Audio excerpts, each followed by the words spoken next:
Greetings and welcome, guys, gals, and non-binary pals, to episode 308 of the Words About Games podcast, the weekly news, culture, and gaming podcast for Words About Games. I'm your host, Amy K. Alexander, and I'm joined this week by Moody. It says Moody in the notes, and it's actually Moody. Me? Yeah. Moi? You are. I'm here. You are here. I am here. Yes, I am. How's it going? Hi, everybody. Hello, everybody. I'm back. It's Monday. You know what that means. I miss hearing that. Every time I think to myself, I'm going to say it in honor of you, but then I forget. Every time. Well, maybe you should write it down in the show notes. As you just saw, sometimes I don't even read what's in the show notes. That's true. That's what I'm saying. But then you start it again, and then boom! I do start it again. It's true. Very conscientious like that. How is you, Amy? I'm all right, thank you. Very good. I've got a couple of weeks off, so I'm going to dedicate some time. Now that all of the showcases are over and I'm not streaming every day, I'm going to dedicate some time to actually solving the lighting. Like buying lighting? Well, I've got the light that we found on Amazon, but as you saw the first time I tried to use it, it's incredibly powerful. So I need to figure out where I'm going to put it. Like, it's on right now. It's not even pointing at me. If I pointed it at me, I'd look like a ghost. Incredibly powerful for a very cheap thing. I know, right? It wasn't that expensive when I found it. I know. You were like, oh, the Logitech, and I couldn't afford the Logitech. So you were like, well, what about this one? And I was like, that looks great. Let's get that. And then I got that, and it was like, oh my God! Turn it down. This is its lowest. You know, Nazi at the end of Raiders of the Lost Ark, he's just melting. Yeah. Don't look at the light. It's too late. I already looked at the light. See, normally I feel like I'd be like, how's it going? Like, how's your week been? But I've seen you like every day since Pretty much, Thursday. Yeah. I took time off just to be here for what we're going to be talking about and everything like that. But I go back to work. We had all these gaming showcases and directs and spotlights and whatever else they want to call them. And the most fun we've had in the last 4 days is playing the Quarry together.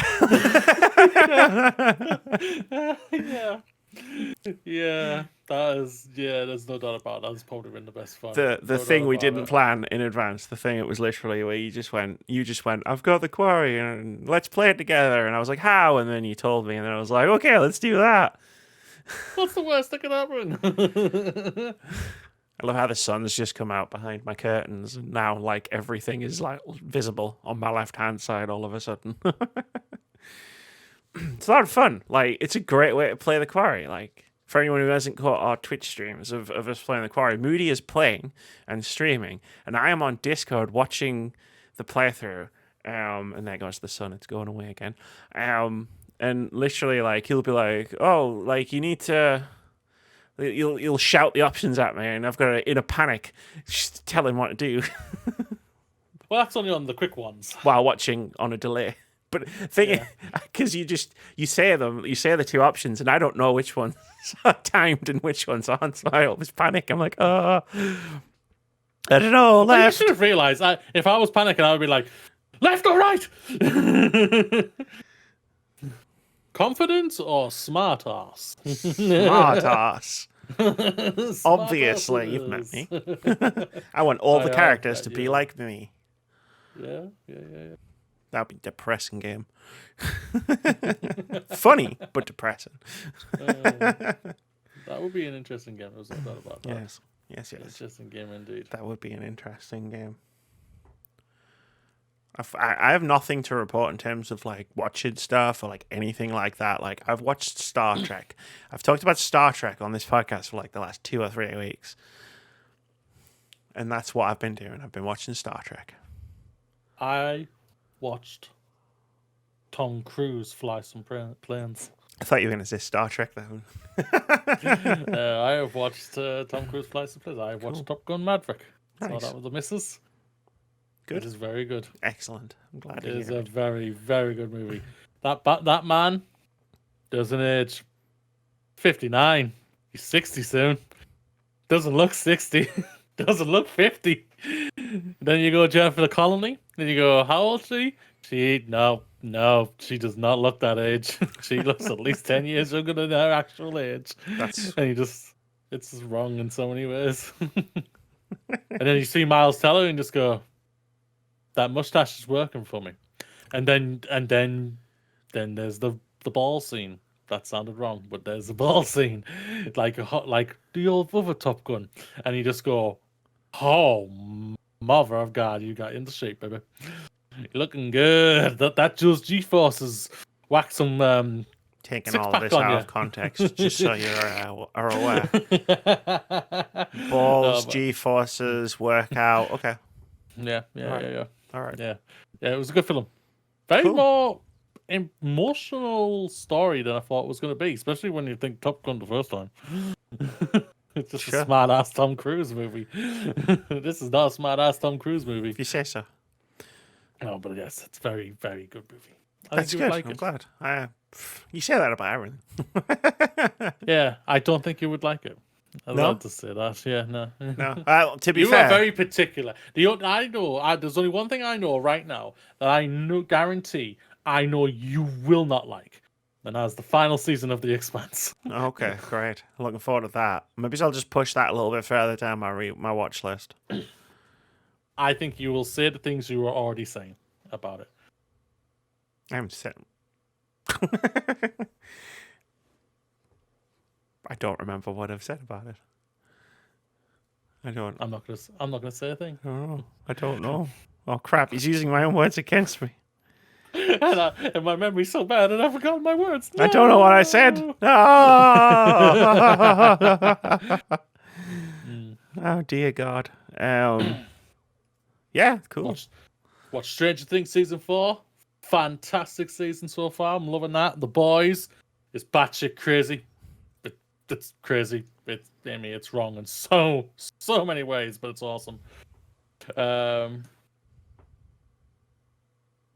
Haven't finished the first episode of Star Trek New Strange New Worlds yet. The missus wants to watch it, and we gotta watch other things. Obi-Wan, enjoying Obi-Wan. You chose Star Wars over Star Trek. Get out. How could you? Remember that thing we said on the stream before about liking different things and that being fine? I changed my mind. Out. We were playing with Star Trek toys while Call of Duty was happening on twitch.tv/Words Games. While watching the Summer Game Fest. I thought you were. Keighley. That's how boring your show was. We had to entertain ourselves. We'll get to that. We will, but no, yeah, it's How to entertain ourselves and everybody else. I tweeted out a couple of days ago. There's just some banging shows right now, and even if you don't like all of them, that's fantastic. That's no wrong answer to that. But like, this is just some top tier shows out there, and I'm really enjoying just like going out and just banging them out with the missus, and it's just like great. It's just great to sit down and chill.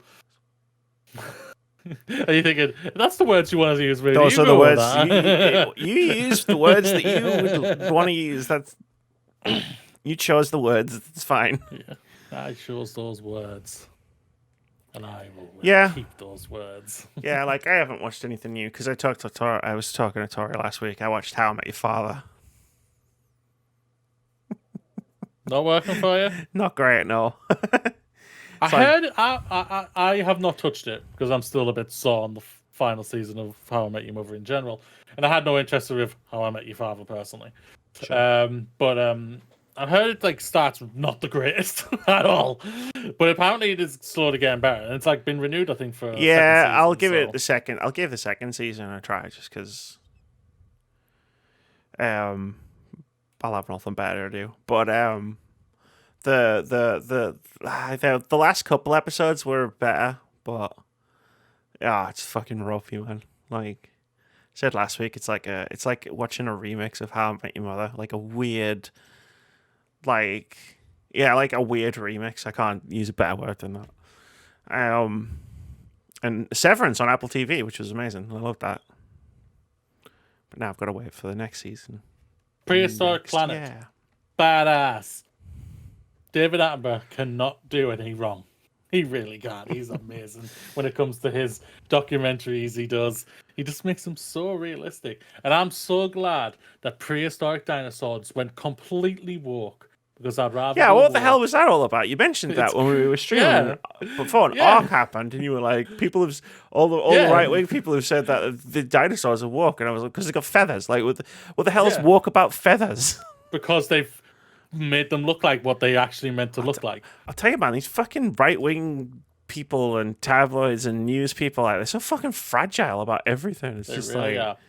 But I'll just want to finish what I was going to say. Sorry, I'd rather go woke than be a bigot. Imagine. Quite and simple. I'd rather be woke than a bigot. And complain over the corniest, stupidest of things. While we are going to complain over the stupidest of things of video games. We're going to complain about some stuff tonight. That doesn't really matter in the grand scheme of things. That's true. No doubt about it. But no, yeah. All is good. All is good in the world of Moody. All is good in the world of Moody. That's fantastic. All is good in the world of Amy, too. That's Equilibrium. Fantastic. I still like this time of year, even though, like, this is, like, so, like, everyone keeps, you know how E3 is not a thing? Like, it's not a thing now. And now it's Jeff Keighley's Summer Games Fest, which we'll get to, and, like, some other random, unaffiliated shows that happen to occur at the same time. It's like, without it being E3 and without, like, loads of people being here, it's kind of lost a bit of its sort of, like, excitement. But I still had a good time with it the last 4 days. The excitement of that, it's not E3 has completely gone. There's no doubt about that, yeah. The Jeff Keighley thing hasn't really blown up properly yet. I'm sure next week when he reveals the numbers, it's got... I'm sure a lot of people watched it. Yeah. Yeah, no doubt about it. But there's still, like, when everyone says this time, everyone still says E3. Everyone still says E3. And the people that aren't are saying not E3. Like... Yeah. I still call it E3, and I'll still call it E3 next year, even if you know when the ESA cancels. If they turn up or not, it's still E3. We don't know. Yeah, like even when Xbox weren't technically there when E3 was still around, they still said E3. Yeah, EA Play still happened. Part of E3, like and now it's just not as exciting. I think part of it is because at E3, like proper E3, like after all of these conferences and showcases and stuff were done, like I then had 3 days of, like, you know, you got like IGN and Twitch and GameSpot and stuff, and they'd have like 20-minute slots where they'd interview developers of all these cool different games, and I had 3 days of that, and that's not happening this year. So I think that's part of it for me, is just like, oh, it's like watching the trailer but then not going to go and see the film. Pretty much. It's like, oh, okay, I'm just extrapolating the plot of it from the trailer. Yeah. And it's a J.J. Abrams trailer, so the trailer's lying to you. Oh, definitely lying to you if it's a J.J. Abrams trailer. He's not Khan. He's not Khan. I tell you now, he's not Khan. He's one of our top agents, John Harrison. Sure. He's one of ours. Commander John Harrison. Mm-hmm. You say whatever you want. I don't believe you anymore. No one believed you. Not a single person believed you. But either way, it's going to be interesting. I think next year is going to be very interesting. Obviously, I put in the Discord, like E3 is saying, we'll be back next year. Like I sarcastically put out. We'll see. We'll see. If you say so. You said that last year. We'll be back this year, guys. Don't worry. Yeah. Don't worry, we're coming back next year. Oh, we've cancelled it because of COVID. No, you haven't. Like, as much as I know, because I'm clever and I read things, that the pandemic is not over and we maybe shouldn't be holding large-scale events. Everybody else is still holding large-scale events, so it's not because of the pandemic that you've cancelled. Yeah, exactly. So, the ESA... No one wanted to be there. It's the ESA needs to sort its shit out, man. Like, we said this for 3 years now. We have. But we'll see what happens, whether E3 ever comes back or not. It's still going to be called E3, so it's still going to live on in spirit as E3. Because that's what everybody fucking calls it anyway. But anyway, speaking of E3, the entire podcast is probably going to be dedicated to talking about all the things we've just saw at E3. And what podcast is that? I hear you say? Well, I'll tell you. This is the Words About Games podcast, which you get every Monday. You can get a video version of the show on youtube.com/wordsaboutgamesuk or an audio version on a variety of platforms, including Anchor, Spotify, Google Podcasts, Apple Podcasts, and more. Do you remember I used to make that joke about whether we were on Google Podcasts or not? Nobody uses it. Google Podcasts, so nobody cares. So when I cancelled my Spotify, I now use Google Podcasts. So all that shit I was talking about, I was not talking to myself. I was talking to future Amy. Just a fun little tidbit. There's timestamps in the description wherever you choose to get your podcast so you can see what we've been chatting about, skip around, or watch the entire podcast backwards if you like. We don't mind. We're just happy that you're here. If you'd like to support the show or our content directly, you could buy us a coffee at coffee.com/wordsaboutgames. Lastly, if you want to hang out with us while we play some games, head over to twitch.tv/wordsaboutgames. And if you want to hear us talk about and review some video games, we publish reviews on our YouTube channel. Should have a couple more coming out this week. Should be good. Yeah. Well, I was talking, I can't remember if I said this on the podcast, like live, or if I said it afterwards when I was just talking to Tori about life in general, because we hung out for about another hour after we finished recording, where I was like, I've reached a point now where I only like work on videos and stuff like one day a week. And it's actually turning out to be like more productive. So like I'm doing that day of the week for me this coming week is tomorrow. It's Monday. I'm doing it tomorrow, and then like the rest of the week I'm not going to be working on anything. So I'm like, I'm there with 2 games, and I might be there with a third one depending on what I do tonight. So we'll see. Coolio indeed. I'll tell you what though. One of the games was not great. I was so disappointed. Oh man. News part 1. That's what it says. I had to keep the structure. I had to keep the structure of the document intact, but like we're not doing most of it. But it was like, well, if I delete it all, I'm gonna forget where it all goes, and it's like I just leave it.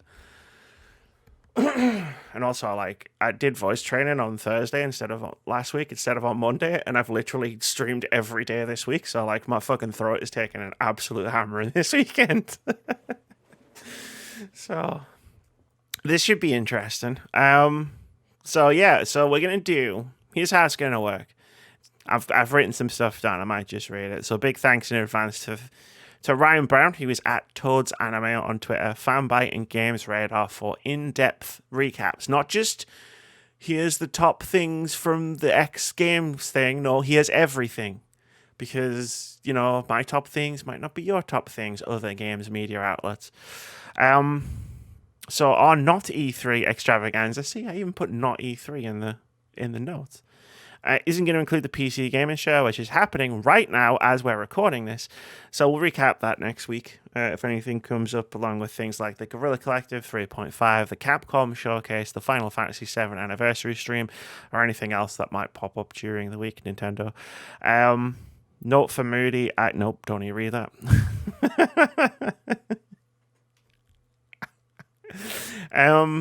That's not a placeholder anymore either. So I've put out everything in the document. I've literally, apart from one showcase which had 100 games in it, I've literally listed everything that happened in them, and I've highlighted things that I want to talk about, and I've invited you to highlight things that you want to talk about. But if you look at it and you see anything that we're not talking about, jump out at you. Feel free to talk about it.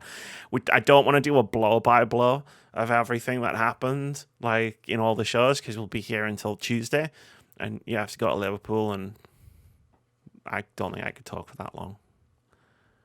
And I want to sleep. Contrary to popular belief, I don't think I could talk for that long. That's true. So we're going to start with the Xbox and Bethesda Games Showcase, which was the big one. I think this was the one that everybody was looking forward to, right? Yeah, I would say so, definitely. No doubt about that. Do you want to just start feet first to dive straight in to like the big thing that happened, or do you want to like? How do you want to do this? I think give our quick general thoughts on it. Oh yeah, I was supposed to write that at the top. Yeah, like overall thoughts. What were your overall show thoughts? This is a very weird thing though for me, like this part, because while obviously like we did the stream and then we've been off for like an hour Yeah. while you are getting everything else sorted and set up and everything. So I was like looking at like on Twitter and looking like quickly watching some like quick podcasts and everything like that, just like seeing the final flood. And some of them are like, this was crap for a lot of them and everything. And I'm like, and then I was listening to and I was saying, so basically the majority of a lot of things what people are saying was the negative form was because there was no games for them. Okay. And I was thinking, okay, that's a fair analogy. I understand where you're coming from here, but as an objectively, I think a lot of them are massively wrong here. I thought this was a good to close to very good show overall for Xbox. I thought it was a very well-paced show that kept flowing with the games and everything. You had almost over 40 games basically saying that they're all going into Game Pass, which is an amazing thing. They're all out before next June. Yeah, and you got 50 games coming between now till next year, till E3 next year. And what more do you want? And I'm just thinking, you completely... It's just crazy to hear this when I'm hearing these type of things. You had some badass looking games on this. Hell yeah, you did. And they brought some of the biggest franchises in the world that are coming to Game Pass. And one of them, I guarantee you, that maybe just starting on PC is going to get a console version soon, in the next 2 years. I think that's fair to say. The one when we get to it and everything like that. I think this was for me easily a B+, high B+. I think it was a very good show, and they paced it out really, really well. The only thing I could say was the only big ass negative, but this is the thing, when they communicate to you what they're gonna do, I'm okay with it. At the same time, they communicated this is what's happening in the next 12 months. Yeah, right. That was after the first, I think, beginning. 2 or 3 things, and then Sarah Bond, I think it was on stage just going, so everything we're about to show you, we're focusing on the next 12 months. So you watch the showcase and you go, okay, so everything I'm about to see is going to happen in the next 12 months. By June next year, I'm going to like have played all of these games, probably not. Or they'll be out at least, yeah. And I'm thinking, what more? The biggest thing Xbox gets negative is they have no games. They've literally just shown you 50 games that are all coming to Xbox, and over 40 of them are going into Game Pass. And a lot of them are exclusive console to them. Yes. We saw a lot of that. Console launch exclusive. Yeah. I can appreciate if not every game spoke to you. I can confirm, not every game spoke to me and made me go, I'm going to play every single 50 game that was shown tonight. I'm going to play all of them. I'm not, because not all of them spoke to me. But what I love what Xbox did was they showed games for everybody, not just me, not just Amy, not just for the first-person shooter person or anything like that. They showed games for everybody, and that's fantastic to see, and that's what you want to champion here. Yeah. And I think Xbox had a great show. You and me and the people in chat all responded to different things. Yeah. All the way through. But I think the key part there is I think all of us responded somewhere to something in the showcase, usually multiple times. I thought it was a good show, solid B. It wasn't a banger, but when I think of banger, I'm thinking of E3, PlayStation E3 2016. That to me is the banger. That's the high watermark. And if something reaches that, that's incredible, But I don't know if anything ever will again. But that's not me going, well, everything else is shit. It's this is good. This was good. It was really well paced. I think everything that followed on from Thursday night, had the benefit of seeing what. And then the spoilers for a little bit later, seeing what bad showcase looked like. So I think everything reflected from that, where it's oh, that wasn't great, but then everything that follows is oh, that's much better. And I agree with everything you said. I haven't been on Twitter because the PC gaming shows happen, and I'm keeping myself clean for that because I'm going to watch it right later on, after we've done this. But there was a lot of cool stuff here, and stuff that I was into showed up. The stuff that I wasn't Yeah. into, yes, yeah, I did. So fucking hell. Stuff that like I maybe wouldn't have looked at if I was say scrolling through Twitter or like looking through a website like Eurogamer or something. Like caught my attention because like this is the power and the benefit of showcases and directs like this and stuff. It's like you've got me captive for that 95 minutes. You can show me anything and I'm going to see it because I'm not going anywhere, right? So like you can put something in front of me that I might not necessarily have checked out, but I'm going to see it because I'm watching the Xbox and Bethesda game showcase and I might go, "Ooh, actually, that looks pretty cool." And I think that's what's cool about this stuff. You see things that you wouldn't ordinarily see during like normal marketing cycles. Like how many times do we see a game and we've missed it, like at some point, like, oh, it's just come out, but we haven't seen it all the way up until launch, or it was out 2 years ago, but we never saw it, like, and that's what I love about this stuff, and I think Xbox did a really good job. Yeah.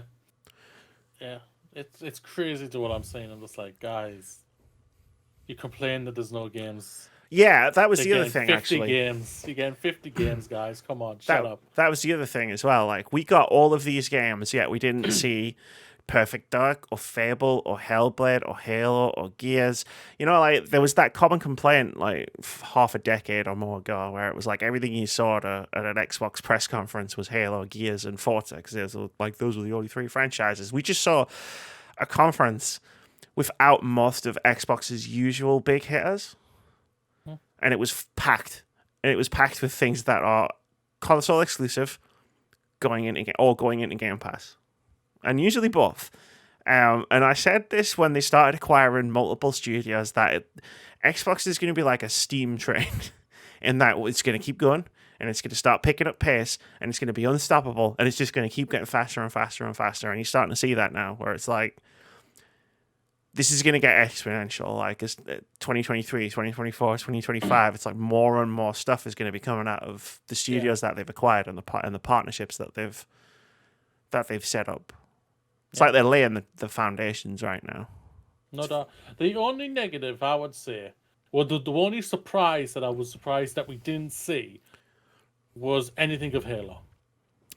That's the only thing I was very surprised that for the game, for Infinite, and for the multiplayer and everything. It's the only surprise that I thought we were going to see, but they obviously have got other plans for that, or it's not ready and everything like that. No, if it's not ready, it's not ready. No point of showing if it's not ready.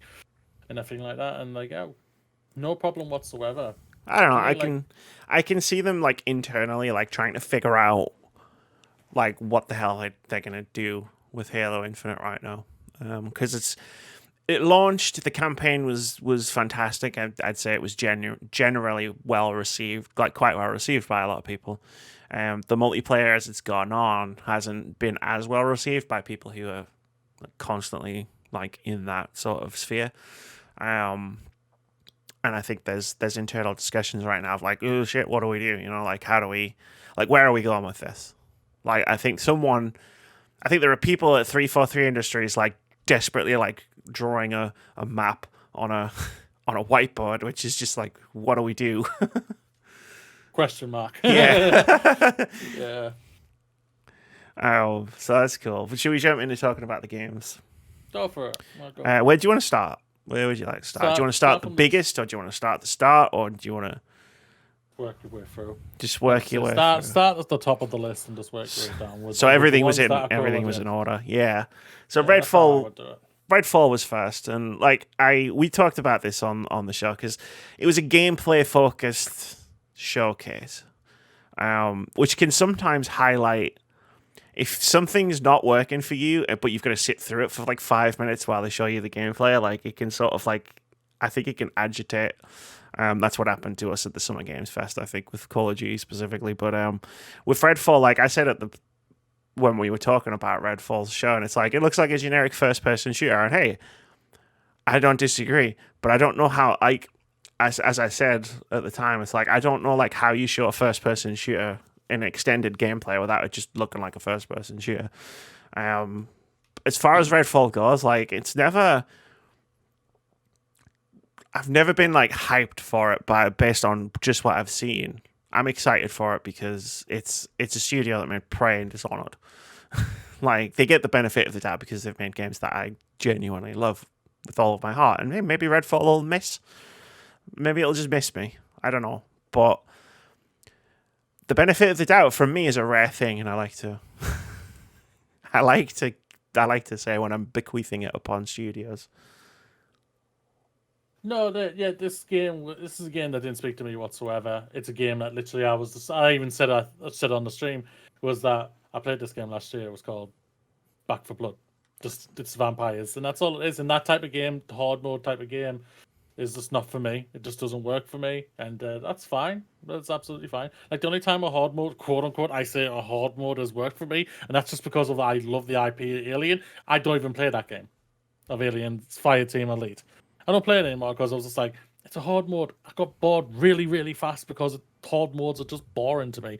But like I say, I champion like you say, what you saw was like, yeah, this is clicking for me. That's fantastic. And also, like you say, the benefit of that of the studio and everything, which is go for it. Like I said, like I said on the podcast, I said on the stream, I hope to hear from you next year. Say this was awesome. Really, let's play it together, and I'm sure you will like it. I will probably say no, I don't want to play it, but I will. Yeah, we're not doing that again. I'm not going through the Back for Blood cycle again. It's like, no offense, Moody, but I'm going to play this with like Keith and Elfie.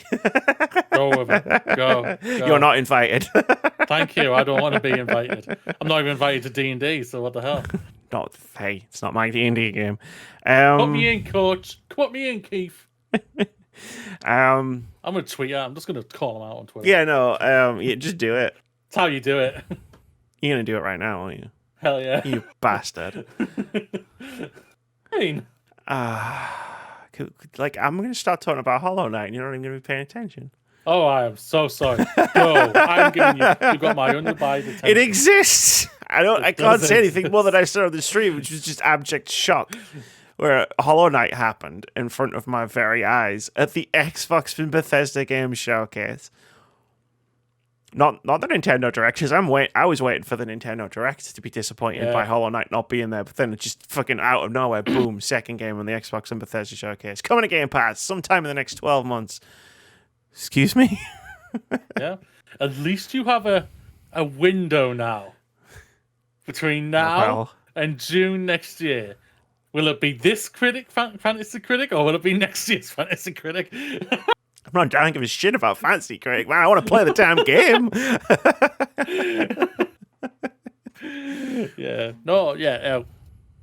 I did not play all of Hollow Knight because it was also, like, I think other things was just going on for me at the time, but I can't deny Hollow Knight was an amazing game when I played it, and this just looks even more amazing. Yeah. That's not even a word, people. It's more amazing. We just made up a word to talk about how cool the game looks. It looks slick. It looks polished. It looks really crisp and clean. The gameplay looks awesome. It looks like the gameplay. It looks like what I played 3 years ago. And I love that, so I can't really complain about that. Don't change what ain't broke. It looks good, and now the problem is, Mooney, for the last 12 months, I've been content, thinking in my head it doesn't exist anymore. Yeah. Team Cherry are a front for something, and the Hollow Knight just doesn't exist, and now it exists. Now it's like I've got the taste back, in my mouth anymore. It's like I'm gonna be insufferable until that game comes out. You're telling me you haven't been already insufferable? No, this has been me reserved and holding back.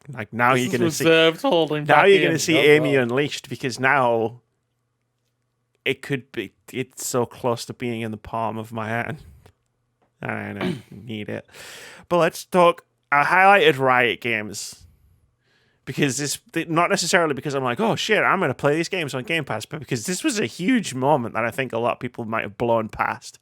Yeah. I don't think people realize. I really don't think people realize whatsoever that this is one of the biggest franchises in the world. Riot Games is one of the biggest developers in the world, and you're completely basically ignoring that. That's bonkers to me. Yes, it's and I'll say it this is what I said for me. This is coming to console. You're going to see a console version of League of Legends in the next 2 years coming to Xbox Game Pass. be first on Xbox Game Pass. It won't come to PlayStation for like another year, I bet, or something like that. But I guarantee that's how I see it right now. League of Legends console version in the next 2 years. Like, this is a massive IP. Sorry, I'm butting in. No, it's fine. It is a massive IP. I think the other games, like if you do start seeing console ports of these games, I think League might be last, because I think that would be the hardest one to translate onto a controller. Whereas like Valorant is the template for that already exists, because Valorant is just, and I'm being reductive. Like, this isn't my actual thoughts, but Valorant is basically just Counter-Strike meets Overwatch. Like, you can do that on a console.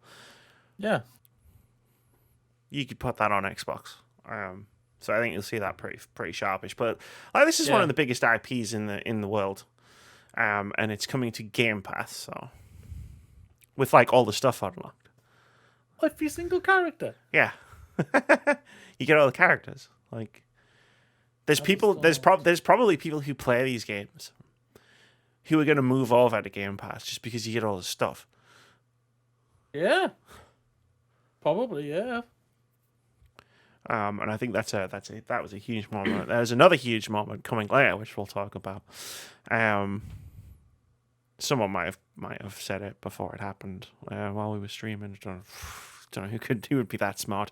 A Plague Tale Requiem, which we'd seen before this weekend. I was hoping, I figured we'd see it at the Xbox conference because I knew it was going to be a Game Pass game. Hoping we get a release date. We didn't get a release date, but it still looks good. Mm-hmm. Yeah. So this is a great looking game, and I just can't wait to have this game to play it. I think it's, like we said on the stream, like, first game, amazing, loved it, thought it was one of the best games of the year, but we also said, like, the only thing that held back was a bit janky with the visuals and everything like that. This just seems like it's buttery smooth. The visuals, like when we were saying it on the Tribeca showcase, was just like absolutely beautiful, and this looked like even more beautiful. And it's just like, Jesus, how can you make a game even more beautiful? High-end PC, baby! Get some of that Microsoft money. It looks sick. What else have we got? Like, again, just like jump out if anything jumps out of you as I'm going through these. Overwatch 2 is free to play, or it will be, when it launches in early access in October. Didn't see it coming out this October. Not gonna lie, didn't see it coming out in 2022. Like, yeah. If we were playing our predictions game that we sometimes play at the beginning of the year, that would not have been on there. And I am known for making wild, fanciful predictions. So it's just the beta, isn't it? The beta's out now. So the beta is currently on. What I'm guessing is going to launch in early access is the multiplayer game, because they said they were going to do a campaign, like with Overwatch 2. I'm guessing that's not going to launch in October. I'm guessing what they're doing is they're going to launch the multiplayer, and they're just calling it early access. Because the thing about like multiplayer, like games like Overwatch, like Halo, insert a multiplayer game here, is they're never really released. Like, I could sit down and play Halo now and talk about my experience of me playing it now, and then in a year's time, you could go back to that video and it probably wouldn't be as relevant anymore. Like, so them calling it early access is they're just going to put the multiplayer out there and then keep building on top of it, which is what they would have done even if it came out and they said it's releasing, like full releasing in October. They'd still build on top of it as the months and years go on. Yeah, like, this is the thing about Overwatch. Like, people, I think, completely forget easily, because now it's basically become a meme. Overwatch was one of the biggest games 4 or 5 years ago. It won Jeff Keighley's Game of the Year award, as much as that means anything. Did it? But it did win it and everything and whatnot. So, and it was like respect and everything. But like, it's one of the biggest IPs. They're bringing one of the biggest IPs to Game Pass. What more do you want here? Like I said, it was just baffled. Like I've said already, it just baffled me with everyone's negativity about this show. But yeah, we'll see what happens. It's a big game. It's a big game, and like we talked about when we touched on this on the stream, it's like, just because you're not playing a game doesn't mean it's dead. Like, Overwatch is still a big game. Oh, it's not in the top 10 of streaming games on Twitch. That means it's a dead game. That means it's a dead game. All right, I'm going to skip a lot of stuff because none of it really jumped out at me. Some of it did, but I don't just want to say it. This game, it looked cool. Like, but I highlighted the last case of Benedict Fox, and I did that because I didn't know whether you were going to get in and highlight stuff, and I wanted you to remember that because when we were watching this is one of the games that popped for you. Yes, I enjoyed the look of it. Just because it was just something different. And I feel, like I said, not every game spoke to me, but like wasn't set in space and didn't have guns. Exactly. It was getting controlled by a ghost instead. Yeah, that was weird. Like, it was a freaky game. Like the look, I did like the look of it. Yeah, I thought it was really good and very interesting. And I'm looking forward to giving it a try in the next 12 months. Bring it on, like I said. This is what we're missing these days. This is why I think why Redfall didn't really speak to me, because I know what you're saying. It's like, what can they do to change up first person shooter? I'm thinking, I understand where you're going here. That's why I always rely on like the small little games, because they always innovate in some unique and different way. And like it was like kind of last year we said last year like Xbox's show was a bit boring, and then boom, replaced, and we were like, hello, beautiful type of thing. We're like, hello, now you're speaking to me type of thing, because it was just generic game, generic AAA game, generic AAA game, generic AAA game, generic AAA game, and everything for that last year. And it was like a good mixture this year, and I think that's why I'm saying this was a good Hey, conference. you don't need to tell me about indie games. Some people call me pretentious. As Dusk Falls, sorry, did you have more to say? I was going to say a snarky comment. That's fine. Some people will be right. Beat you to it. As Dusk Falls, which is another one we'd seen throughout the weekend. I love the look of this. It looks cool. So it looks good. cool. Big, huge narrative adventure where it's like a thing happened. It was like a gas station robbery happened, and then you pick up with the characters like from that robbery like years and years later, and how it's affected their lives. Two things. So this was already. Amy's definitely going to play this because it looks like her. It looks like her jam, and then like if you think that bar is already quite high, and then the Xbox and Bethesda showcase kick that bar up even higher, because it's so high like you can't even see it anymore. The bar has gone above the camera. How often does that happen? Because it's coming out in July. Like, okay, it's a Game Pass coming out in July, and it's got multiplayer. It's a narrative adventure game which has got multiplayer. Like, I'm going to play the shit out of that with him, probably.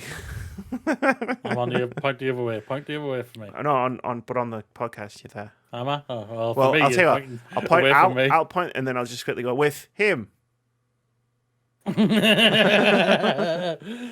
Yeah, like like everyone knows about what we've already spoken about. Like, we've been playing the Quarry. Well, I've been playing the Quarry, and like you've been back shouting out the orders of where to go and what to do and everything like that. And it's been one of the most fun times we've had for a long, long time, especially when it comes to playing a game. Sure. Like, I could see us doing this for this one as well. Absolutely. Well, like, we don't need to. We can play it together. Like, There's we that don't as even well. need to buy it. Like, because I think part of the thing with what we decided to do with the Quarry was because you had it and I didn't. So it was like, oh, I'm not going to play it for a while, if ever. And then you just went, let's do this. And it's been a really fun. It's probably been the best way I could have experienced the Quarry. Like, if I'd have just went off and played it by myself, I would have had fun, but not this much fun. And I think As Dusk Falls is tapping into something that I didn't know I needed from like video games in general, but want quite desperately now that I've seen it, which is narrative games, which are some of my favorite like types of games, some of Moody's favorite types of games, that we can play together. Like how many fully narrative driven games have that kind of multiplayer experience? It was one of the things that draw us to It Takes Two last year. Yeah. There's no doubt about it. Like, it was one of the best gaming experiences. Like, I thought last year, definitely. That story decided to kick us both in the nuts, and it was just like, why are you doing this to us? Why, you mean bastards? Could have kicked a bit harder. I might have been able to get rid of them. But yeah, no. As I knew that would take a second. But yeah, like a narrative adventure game with like all of the consequences of, like, for example, there's a Star Trek game coming out, which I'm secretly hoping is going to be at the PC gaming show, and I'm going to find out more about it like later. But which is like a Telltale style adventure game that was announced last year. Imagine there's two main characters. Imagine if that game was exactly the way like it looks and is pitched, but it's you can play it with 2 people. Like, you can be one character and I can be the other character. Like, shit like that, man. Like, as Dusk Falls has unlocked this in my brain, and I'm like, I want more people to do games like this. Like, I don't know. I don't know whether this is another Lake situation, and like it's not going to review as well, but Amy's gonna fucking love it, or if I like my hype level is at the right level to say like this looks fucking brilliant, and I want everybody to say that this is brilliant because then we get more stuff like it. Yeah, no doubt about it. No doubt about it. The sun keeps going up and down, and it keeps making me look like differently lit. Like, I hate summer. I really do. I want to quickly mention Pentiment because it was like, because the trailer started and I was like, what's this cool indie game? That's not an indie And then game. it went from Obsidian Entertainment and I was like, oh shit, like this game looks like a cool indie game that you see an ID at Xbox or on the PC Gaming Show. And then it's like, no, it's being made by Obsidian Entertainment. And I was like, oh my God. And I'm just going to state this right now. That should be the reason why you would want to play this game, everybody. Not because it looks like an indie game, which is for some reason coming out. Some of the podcasts I was literally said, I might play it because it's an Obsidian game. You should have been playing it even if it wasn't an Obsidian game. Like, that's an insult to this game. It is. Like I said before the Obsidian announced the reveal that it was being made by Obsidian, I said to you on our stream, this looks like an Amy game. Like it already looked like a game I was going to play, and then it was like Obsidian, and now I'm like, cool. So now I've got 2. It's not that I'm more excited because it's an Obsidian game. It's like now I've got 2 reasons to be excited because it's a cool ass looking narrative adventure game. And it's being made by a developer I really like, who have made things like New Vegas and The Outer Worlds. I love those games. And this is like, I'm not a big fan of mergers and acquisitions, as everybody who's watched this podcast knows, but like this is the benefit of being owned by Xbox. It seems like developers or development studios can go away, do whatever the fuck, make whatever the fuck they want. Even if that's like a small little game, like not everything they make because they're a AAA developer has to be a AAA looking game. Like we saw it with Ninja Theory made Bleeding Edge, which didn't really work out, but you know, it was cool that they tried something different. And now Obsidian are making Pentiment, and I hope like we get more cool looking little games like this from passionate developers at big studios who are obviously very talented. I think people are just absolutely crazy about this conference right now. It just makes no sense. But he's just like, I can't believe it. I just don't. I really don't understand. Like, it's like you clearly.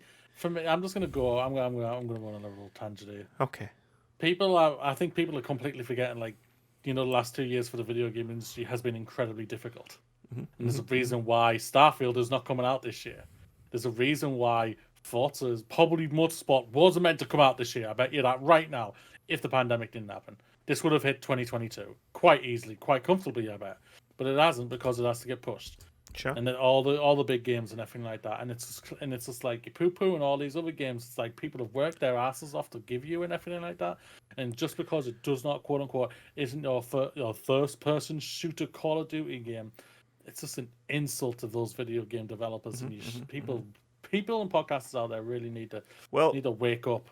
Need to wake up. I want to add on to that, but I don't want it to seem like I'm getting on my high horse because I'll enjoy what you want to enjoy, like what you want to like, whatever. My point is like people dismiss non-AAA games out of hand just because they're not AAA games, and I just think that's really short-sighted because like. Massively. There are some incredible experiences out there that are really creative and really different, and sometimes they're neither. Like sometimes they're neither really different or really creative. They're just a really cool indie version of something that already exists, and that's still cool. But because it's an indie game, people aren't going to play it, and it's just like there's this huge like library of things that you could be enjoying. Like you could. Anyone out there could tell me this is a AAA game that I really like, and I'll go, cool. Here, based on what you've just said, here's 5 indie games that you'll love. because I played that many. Exactly. But like we were talking about Game of the Year last night on text, and I said like I've got 4 games of the year because I'm not really putting them into my list until the end of the year. And like I sent you the 4 games, and 3 of them are indie games. Yeah. Anyway, The thing is for me, like it just, I'm seeing all this hard work, and I just see a lack of support from the gamers out there, and I'm just like, are you kidding me? You scream saying, where's this, where's that? There's a reason why it's not getting spoken about. Yeah. There's a reason. And also, like, if you listen to what the person said at the beginning of this conference, this is about the next 12 months. yeah, no Fable, June? no Perfect Dark, no Everwild, no this, no that. It's like, do you really think all of that was going to be coming out by June next year? Do you know why Microsoft have focused on this? Because their fiscal year starts on July and ends next June. So they're talking to you about is their next fiscal year. They do June to June, do they? I read it on Twitter. They start July to June. So that's what they've just told you is this is our fiscal year for the next 12 months. Jesus, guys, Jesus. I know. I don't know what people would want. Like, it's a really bad, confusing thing. People complain when PlayStation show off a game that is probably still 2 to 3 years away. Sure. Which I do that. I'm the same. I've complained many times about it, and I'm like, but then you complain that nothing's quote unquote. They show you now. Xbox shows you 50 games that are coming out for the next 50 years. For the next 50 years. The next year, and people say it's a bland. Sure. I'll take your word for it. Like I say, I haven't seen the comments, but I'm just like, no, I'm with you. Like, we've talked about this in the past, and we'll get back to the games because time. We're almost halfway through, and we haven't even finished one showcase. But like we've talked about this in the past, where it's like, if a game isn't coming out within the next 12 months, like I file it at the back of my brain in the cupboard,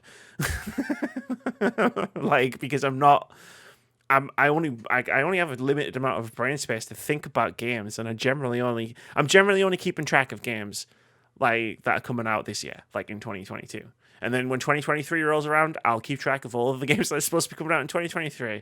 Like, I'm excited to play Perfect Dark and try the new Fable and see whatever the fuck Everwild is and play all these cool Xbox games that are going to be coming out over the course of the next 5 years.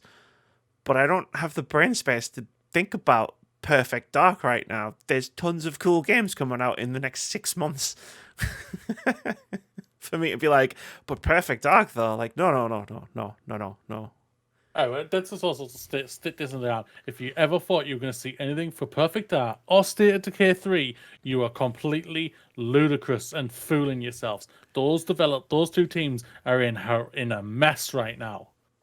That was, Perfect Dark was, of all the potential future Xbox games, that's the one I am most excited for. That's why it springs to mind straight away. Anyway, you've highlighted Diablo 4. Diablo 4, because I did not expect this.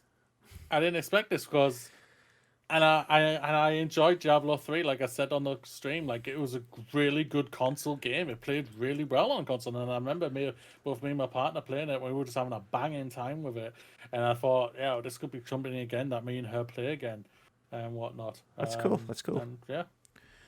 The vid that you can see, definitely there's a step up from visual style as well for it. Yeah, sure. I never played them. I always want to get into it, but it just never happened.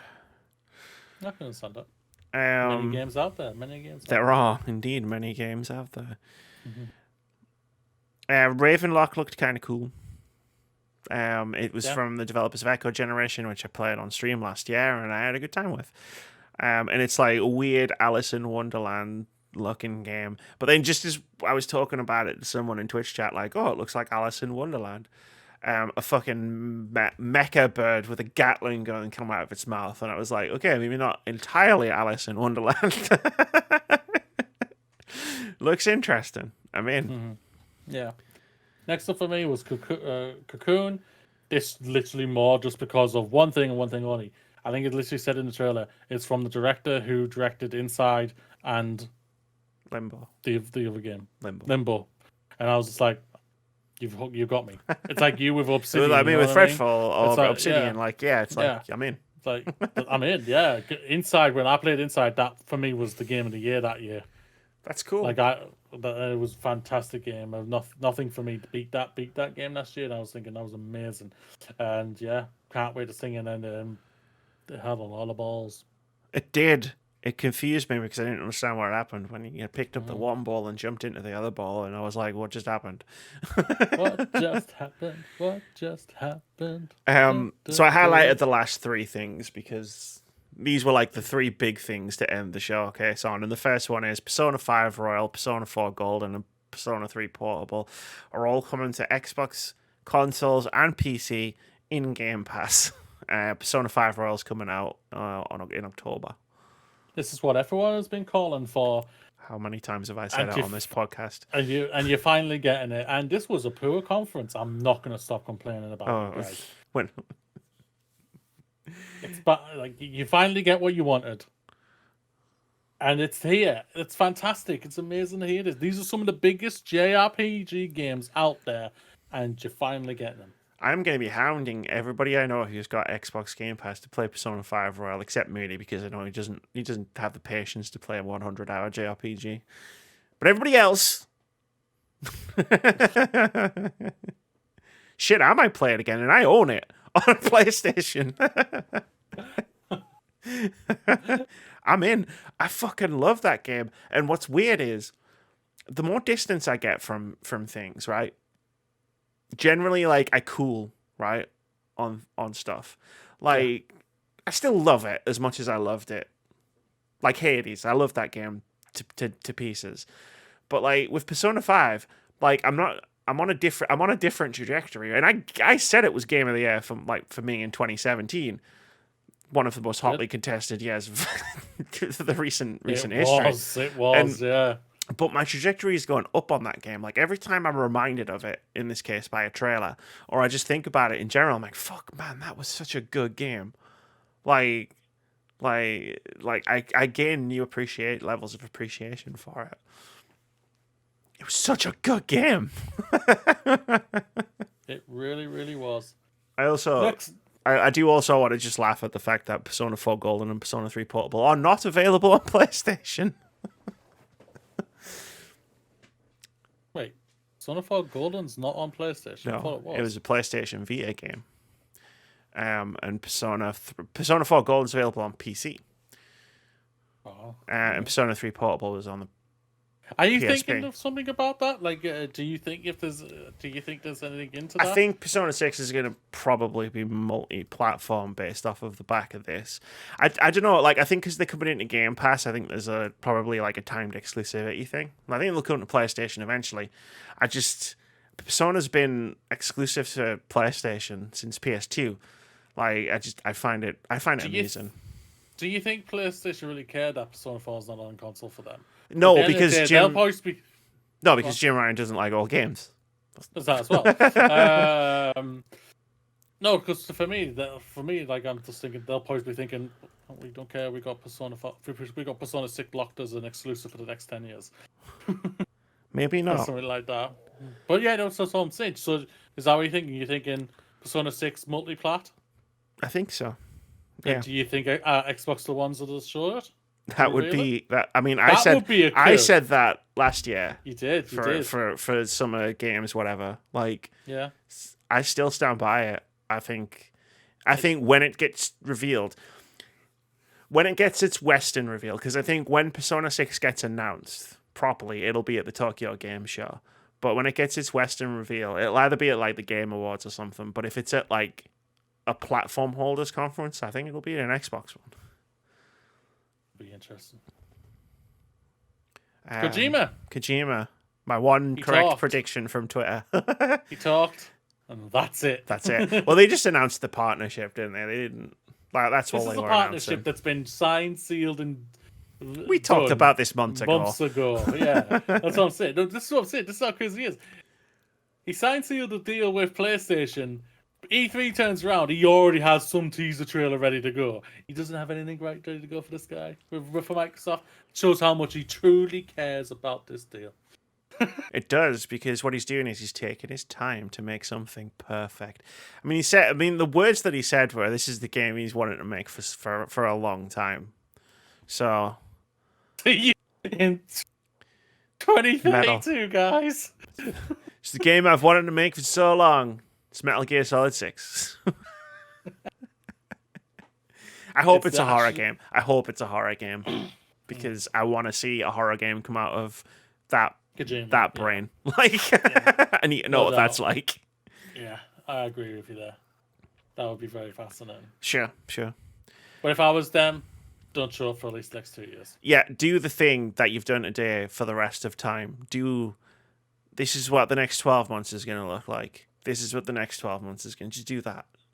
Just do that. If you've got like little announcements that you want to do, like this game exists and it's coming sometime, save it for Gamescom and the Game Awards.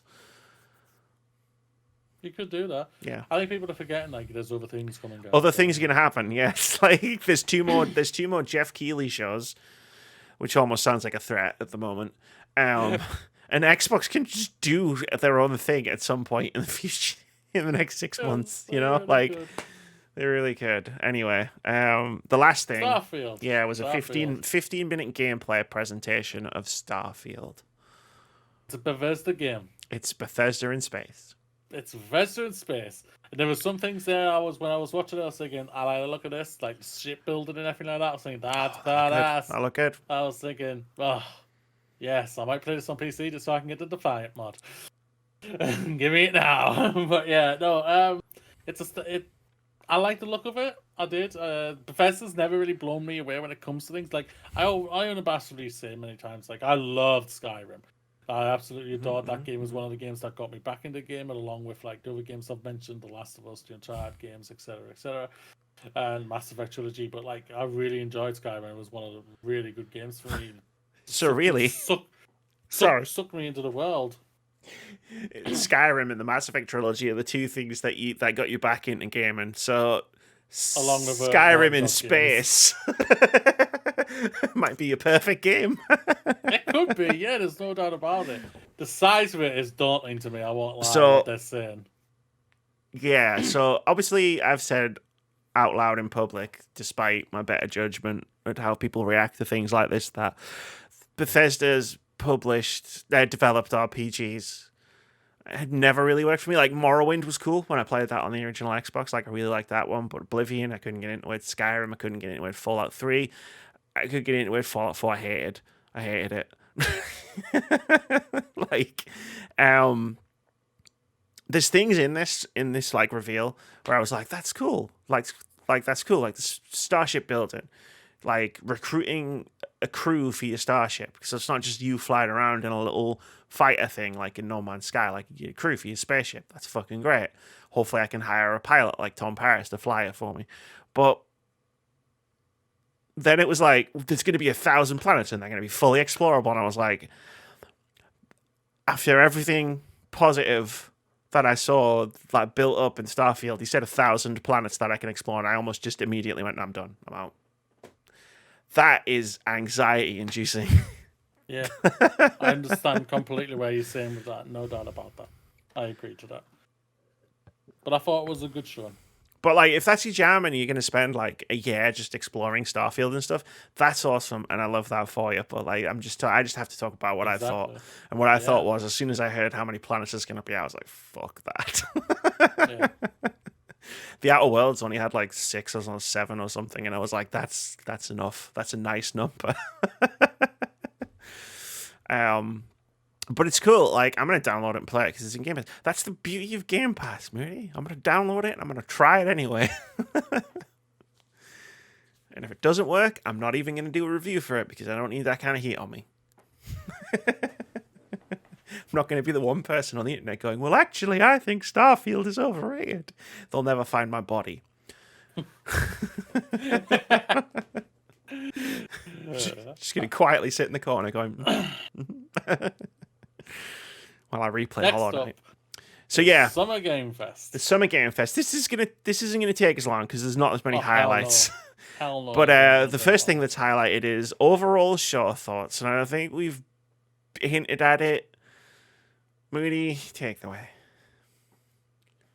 Games wise, can't fault it. Can't fault the game wise whatsoever. You gave games for everybody, even though there was like 3 sci-fi horror games that looked very much similar. But I don't. Okay, whatever. And also, he's not called Monkey D. Luffy. Monkey D. Luffy, I forgot about that. Bastard. Jeff Keighley doesn't know how to present it, so he doesn't. He This was boring as hell of a show, and he made a 2-hour show feel like a 3-hour show, if not longer. Well, and yes, it was just slow. It was boring. It was. I can't fault the games whatsoever. Like the game, for all the tons of people have worked their asses off for all these games and everything. But like that kind of makes me even angrier though. Like as someone who is developer focused, I think about the people, not necessarily just the games. It's like you've worked your ass off to put together a trailer, a package, or whatever you've put together for the Summer Game Fest, and then like it's just mangled by a poor presentation. By Jeff Keighley, because he feels like he has to cram so much in, along with the advertisements and all. I don't give a shit. Like advertise away. Crap. Like. You gotta put adverts in there. That's fine, but like, oh yeah, but there's a way to do it properly. Yeah, by the 4th game, Moody, we were so checked out. We will play with Star Trek models for the entertainment of chat. Yep. 4 games later, when the advert with Dwayne "The Rock" Johnson started, I got my pillow and almost fell asleep. Yep. And that was the first. 40 minutes? It was a 2-hour show. Yeah. I was losing my mind. Like, especially when we came to that realization of how long it was going to be. Like, and again, it's not the games. Looking at the list of games, it's a good list of games. Like, it was presented really bad. Like, it was paced horribly. Like, you would have like a fucking... They spent 10 minutes on Call of Duty, and like it's a fucking Call of Duty game. I don't need to see that much gameplay to know what it looks like. Right? It was so weird, and the way it was front loaded with so many games that were similar, rather than taking you've got a theme. It's space and guns and violence. That's cool. I have nothing against those types of games. Sprinkle them through the whole show. Don't put them all at the start. Because, like you say, like 3 games that all looked almost identical. By the time you got to the 3rd one, I couldn't even tell them apart. Yeah. You really couldn't, and that's just a shame because it now sucks out the life of those games because we're just like, I can't tell the difference between you all. Yeah, the only one I can properly remember is the Callisto Protocol because it's the one that I saw the week before. Yeah. That's what differentiated them. The other 2, I don't even remember them. And that sucks because they could be cool games. I hate it. It was such a bad show. Yeah. That's what Jeff Keighley does to you, people. Yes. He sucks the energy out of you. But let's crack on with the games. Yeah, you've got the first game 2 highlighted. Was the game for me, was the one I marked out for the most. I've rewatched our Twitch stream for it, and like watching it was just like, my god. Did you see me just be like... just looking at me. Fox logo came up and I just went... It's like, I need to watch Moody. I can't watch the stream. I need to watch Moody. That's going to be where the entertainment is. Yeah. Aliens Dark Descent. I am an Aliens mark. I've said it many times. I love this franchise. I've just found out there's a new film coming. Nice. Going to be interested to see what happens with that. But either way, it looks like it's a twin stick shooter, top down type of game. Either that or like some kind of strategy XCOM-ish style thing. It was only a very brief glimpse that you saw of that in the trailer. But like, I thought the CGI trailer was very indicative, like, of just aliens in general. They really just sucked me in when it just came to like, this is an aliens game. There's the beast, shoot the beast, and then the guy just leaving them everybody. Just thinking, I'm not gonna lie, I would do that. If you weren't next to me with at that elevator, you're getting left behind. I'm just saying that right now. But yeah, I'm hyped because it's an Aliens game. Very intrigued just to see because of what type of gameplay it's going to go for. Because they didn't really show much of it. Very unsure about it, but That'll be the next thing. That'll be the next thing. You'll see the yeah, gameplay definitely for it. that. Callisto Protocol. Yeah, so I didn't highlight this because we talked about it last week because it was part of the state of play, but I had a feeling you might want to talk about it. It's because they showed more, and I was just like, please come out in December. Please hit that date. Please hit that date. Please hit that date. It's going to be an interesting juxtaposition because it's going to come straight off of Pokemon into the Callisto Protocol. That's going to be an interesting combination, that, isn't it, for me? Go from fluffy Pokemon all the way to psychotic monsters trying to eat you. Yeah, all the way into like that guy who got the front of his face bitten like clean off. Like yeah. Jesus, wow. That was cool. Like it wasn't well presented again because then they had the bit afterwards where the guy comes out and talks for ages and slows the pace down and balls you to crap. And I just think it's funny that Jeff's just there. I'll say everybody's liking this. I'll say this: you got really wound up with Jeff Keighley's puns. That was quite funny. I'll say the same thing I said last week really quickly, which is I'm looking forward to it. Looks good. Dead Space. I fucking love Dead Space. So, of course, I'm gonna try the game that looks like Dead Space by the original creators of Dead Space. Well, the only thing I'm worried about is that if the Dead Space remake gets pushed, which we all think, I think between you and me, we both think that's going to get pushed. If that gets pushed, Callisto Protocol's going straight into 2023 straight away. They put December not out of choice or necessity. They've picked it because they know they have to get out before Dead Space Week. They know this. They know this. So the next thing is something I've highlighted, which is Routine. Which looks fucking great. Like it's that retro futuristic sort of thing where they're on a moon base and like all the technology looks like it's from the 90s and stuff. The main reason I highlight it is because I remember when Steam Greenlight was first like a thing. Routine was one of the first 10 games that got through on Steam Greenlight. It was back when Steam had standards for what it let on the store. And I was super excited for this game and it just vanished. For like 10 years and now it's back and I'm very excited. That was it because I even said to you on the podcast, I was like, when it said Routine, I was like, wait, wasn't this announced like a decade ago? And then Keighley comes out and goes, it was a decade since it was announced. I was like, it's the same game. It looks fucking cool. Oh shit, it's The Last Guardian all over again. It really was. So you've highlighted the next one, High Water World. High Water World, yeah, I just really enjoyed the art style and look of it, and it was just something that made me just go, finally something to look at. Finally, some of a different game that's not something with color. Yeah, something that's not dark and make me go. That was the that was the one where they were in a boat and everything's flooded and they're sailing around on the boat. Yeah, they're cool. They're cool. I also highlighted this. I just wanted to mention because it was a cool moment that a couple of shows have done this weekend, which is there was meant to be a trailer for the game Replaced, and Jeff gave them a shout out because they couldn't put a trailer together because of the war in Ukraine, because that's where they're based. And it was a nice moment. It was a nice thing for them to do. Yeah, we both said that during the show. Yeah, as much snark as I was delivering at towards Jeff Keighley's Summer Games Fuck Fest at the time, like even I was like, even you just have to stop and go, okay, yeah, fair enough. I'll stop giving you the shit for a bit. For 2 seconds. For a minute. Right, I'm back. And actually, the next game they showed was good, but we're going to talk about that later. Neon White's coming out like this week. Yeah.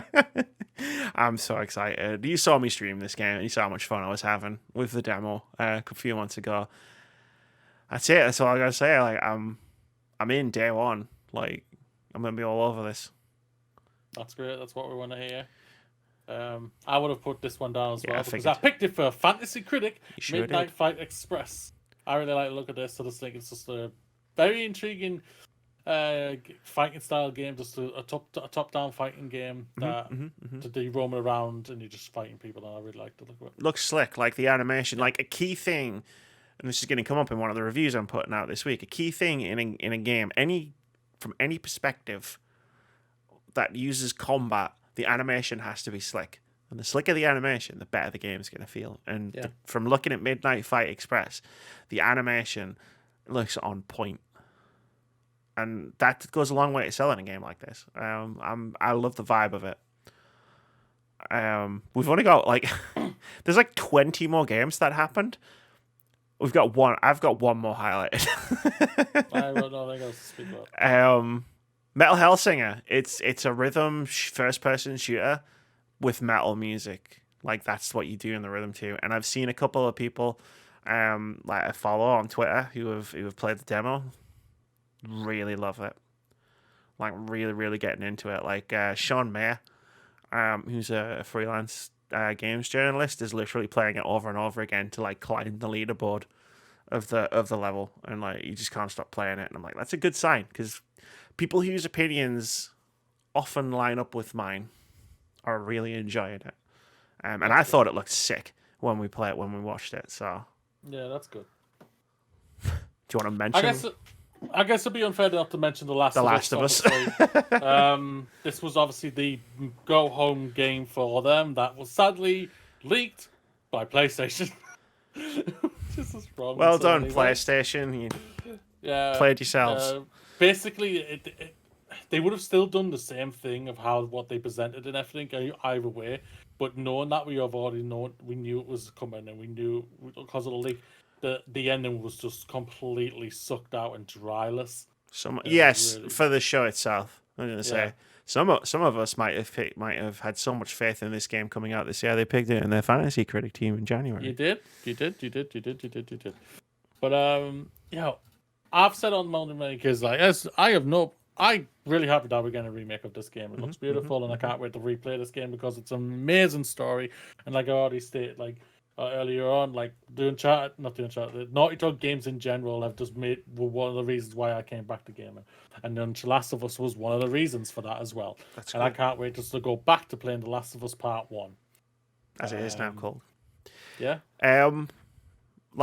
This was so The Last of Us Part 1, right? So okay, complicated, nuanced time. It's nuanced time. Put everybody out there, put your nuance caps on, because I don't understand. Personally, I do understand why this game's being remade, money. But from an artistic perspective, it's being remade again. It's being re-released again. It got released, and then it was re-released, and then it was re-released. So I just look at that and go, okay, whatever. Do I care enough to complain? No, I don't. The presentation of it itself, yes, The Last of Us Part 1 leaking beforehand really took the wind out of the sails. But let's not forget about the fucking waffle that happened before the trailer started, where it's oh, we're making factions standalone. Look, I brought you a JPEG. Let's talk about it for 10 minutes. Is this what we're doing? This is what we've come down to. This is the slam dunk at the end of the presentation. Yes. Couple of JPEGs, 20 minutes of waffle, and then a cool trailer. Admittedly, the trailer would have been really cool if we hadn't already seen it. But the preamble into it was just fucking. I just couldn't. It wasn't great. The fact that Troy Baker was coming out on stage for the second time tonight. It's just get anybody else. Of course, you're going to bring on the two main stars for the game. I know. Oh no, that's the stars of the TV shows that it went into at length. They're going to be in the TV show in real roles. Look, here's another JPEG. I know. It was poorly presented. There's no doubt about that. That's just a Jeff Keighley show in general. He just does poor presented shows. But we've got a thread running through the whole Summer Game Fest thing, and I'm tying it off at the end by saying that presentation for that last part was terrible. Imagine if PlayStation had done that at E3. Yeah. They would have eviscerated. Hell yeah, they would have been eviscerated, and he should get eviscerated for this presentation. He could have knocked 45 minutes of the show, and it would have been a nice, clean, simple 1 hour and 15 minutes, and it would have been. We probably would have been that was a quick-paced, fast-paced show. That was pretty good. A lot of games.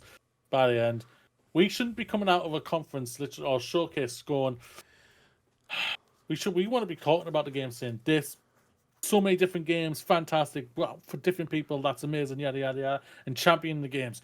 Not talking about Jeff freaking Keighley's freaking ego, just so he can get stroked a bit. And that's all it is when it comes to the Summer Game Fest. It's a giant Jeff Keighley ego stroke for himself, and right now he gets away with it because of it. Sure. Day of the Devs? Day of the Devs was amazing. That's it.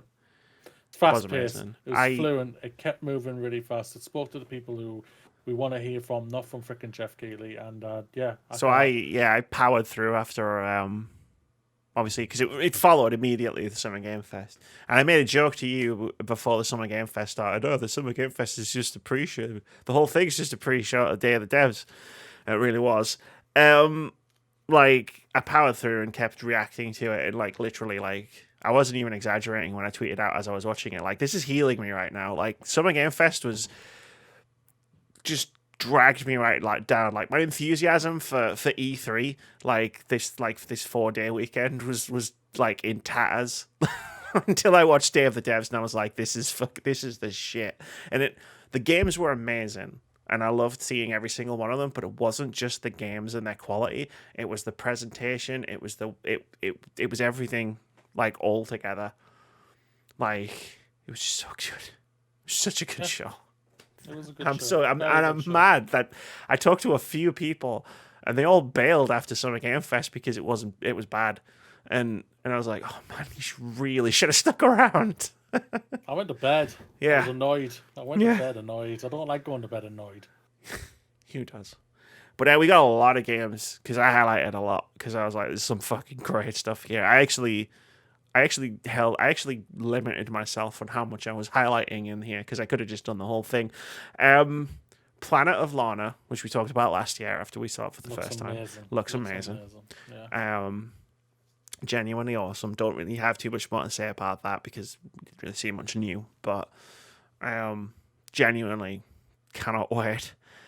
Choo Choo Charles. I laughed when I saw this trailer for the first time and I thought that's funny. Don't think it'll make a good game. Saw it at Day of the Devs and I was like, this might actually make a pretty good game, you know? I think it could, yeah, no doubt about it. Yeah, like the open world, the spider train, the premise of what you're doing, and like you have to get off the train and scavenge and stuff. And I was like, now that you've explained the expanded concept of the game to me, I'm actually like, this isn't just a joke. This seems like a pretty cool legit game. It could be something interesting. There's no doubt about it. It's gonna be scary. Because getting chased by that spider train when you're on foot running away through the forest, that's gonna be scary no matter what. No doubt. And a little to the left, which I streamed as part of Steam Next Fest. It's cool, it's fun, it's chill. You were in Discord chat when we were playing that, and you were literally joining in and talking to me while we were doing it, like joining in with trying to solve some of the puzzles. Yeah. I'm gonna be very high on this game, I think. That's good to hear. That's what you want to hear. So. You've highlighted the next one. Bed and breakfast. I like it literally spoke to me like in the way of like Let's Build a Zoo did last year. It's just like you're a bear. It's a bed and breakfast. You're in charge of a bed and breakfast, and you have to look after people and like serve people and everything like that. But it's also like other things and nuances and everything. And I really enjoyed what I saw and everything.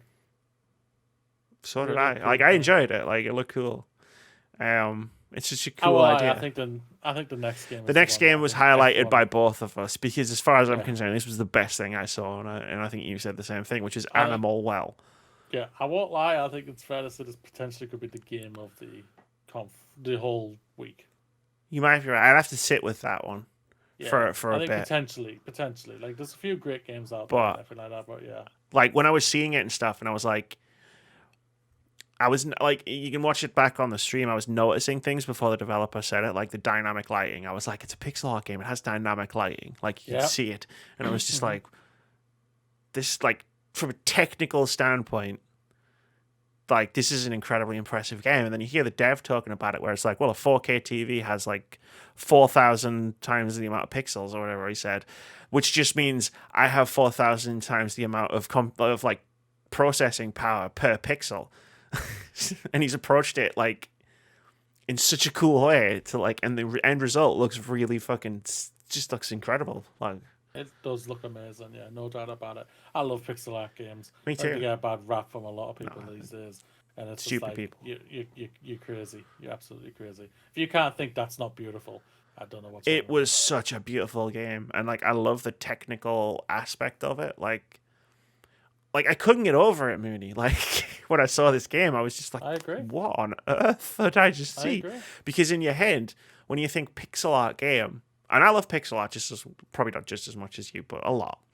And even I was looking at it going like, I've got something built in my head as like what a pixel art game looks like and what it can do. And Animal Well just took that and went, "This no, fuck that, this." Yeah, it's definitely. I can say it's one. I can say it's one of my top 5 games of the weekend for sure. Like it might even be my number 1, but indie games, man. Fuck. The next one for me was Shim, which just looks adorable and so much fun. It's the one where you jump in between different shadows. Oh yeah. Yeah. That was like Day of the Devs. All of the games I think at the show were good, and I like seeing all of them. But after Animal Well, Shim was the next one that really stood out to me as just being like, this is like fun. Like, and I love the developers again talking about it, where it's like they base their gameplay concept off of like games that you would play when you were a kid. And I remember saying like, yeah, I used to play a game when I was a kid where it was like you walk on the pavement, like, but you can only like walk on the cracks, like the lines and stuff. And I was like, so I get the logic behind the gameplay design like ethos, and I was like, that's a really cool idea. Yeah. And it just looks cool. I do agree. Shim. Shim indeed. I also highlighted Birth just because it looked fucked up and Yeah, that one, like, yeah. it looked so fucked up, and I was just like, I respect it. I respect it. I respect what they're going for, but at the same time, I'm just thinking this doesn't look right. It's just this one solo dev just sitting on the screen going, just cheerfully describing this game. He just like it doesn't look cheerful whatsoever. You're just stealing like people's stuff, and I was just like their fucking faces and shit. I was just like, I mean, you know what? Fuck it. It's so weird that I can't not. I love weird. Europe. Next one for me is How to Say Goodbye. This one I loved how they spoke about this game, and like the terminology, like they said, the title itself, How to Say Goodbye, and it's like how to say goodbye to like a loved one or something like that. And I thought that was a really just a touching game. Look of it. It's a very unusual like type of game to what I could see, especially going off from the concept, how to say goodbye. Yeah. But I really enjoyed what I saw, and yeah, I think it could be something very interesting. That's awesome. Like I said, there wasn't a bad game in the bunch, and I could have highlighted everything, but I know Moody will kill me if we go too far over time. So let's talk about the Tribeca Games Spotlight, which was another banger. Another great show. Fast, furious, straight to the point. Absolutely fantastic selection of games. Like, yeah, could not fault them. Which I said last year as well. Like, this is now, and it's only been around for 2 years, the Tribeca Games Spotlight, but this is now, like, in terms of the top tier, upper echelon, I am looking forward to seeing this every year because it's what they're bringing me. And we've already talked about a couple other games that we saw as part of the Xbox showcase. I more or less highlighted everything. I couldn't. It was like it would have been like choosing between my hypothetical children, which I'll never have because I hate kids, but I've heard that's a difficult thing to do. So let's just start. I'm going to let you start with Thirsty Suitors because this was your favorite game from the Spotlight. This was my favorite game from Tribeca because I was just like, what I loved even more about it because, like I've said on many of what I love so much about indie games or small type of games is that they aren't sticking to the norm, pasty white dude, and changing it all about. They're bringing up a culture of a people, of a religion, of a society, and bringing that up into this type of game, and I really like that about it, about cooking and about it. And there's some thirsty suitors in there. Literally, what the words say. There's some thirsty suitors. Your character try again. It's basically what did I say? It was like a combination of Boyfriend Dungeon and the film. I remember that Scott Scott And this- Pilgrim. Scott Pilgrim, yeah. You have to defeat your exes. Yeah, it's combinations that, right? Yeah, you have to defeat your exes, but also but when you're having a fight with them, it basically you're come to terms. They come to terms of like you're not together anymore, and you're finding common ground with each other, which seems like that's a great thing. It's a great thing to champion in it. Because like a lot of the time, that's what happens, right? Like between you and an ex, at least in my experience anyway. It's like, like there's bad breakups and bitter breakups. You never want to speak to someone again. But like a lot of the times you do just eventually like reconcile. Or you don't have a bad breakup, friendly breakups and stuff like that. So like it speaks to something which isn't necessarily too dramatic, like because, drama games and stuff, it's got to be the worst case scenario and stuff like that. So I like that aspect of it. Yeah. I also like the fact that you can call your mom for help in the middle of the fight, and she comes along and just destroys whoever you're talking to. It was like nice. The thing you were saying about culture, though, like I want to tie it into. I'm gonna skip ahead a little because I want to tie it into Venba, which was my favorite game of the Tribeca Spotlight. Which again, it's the difference between like seeing a game or playing a game, which is like about a culture but made by like outsiders to that culture, and a game that is made by people who are of or from that culture. Like, and the difference is like noticeable straight away because it's the insider perspective instead of the outsider perspective, and it makes a really fucking cool, interesting, different experience. I wish it didn't make such a different experience, but unfortunately, like a lot of games are. Oh, sorry, you're over there on your screen. Are like that culture, and that's fine. You get a lot of cool games like that, but then you get like Venba, which just looks fucking great, and Thirsty Suitors, which also just looks fucking great, and like what we're seeing as like different because we're both white and we're both British, is just normal to the people that are making the game, and they're just presenting that to us, and we get to see it and go, that's so cool and so different, and then we get to enjoy it and learn. Which is also fun. Hell yeah. Next one is The Cub. It's a prequel to a golfing space disaster game. I think that you mentioned that game, and I was like, I bought it, but I haven't played it. I don't know what this game is, Gromit. Yeah, somehow it's a prequel, and it was very intriguing because like the original game was you're a spaceman playing golf in disaster cities. If I just did that. And now this is now the prequel to that, and you're not playing golf whatsoever. You're a young man trying to survive. You're playing the Jungle Book. Playing the Jungle Book, yeah, basically. And capitalism tries to kill you. Yeah, that was very interesting.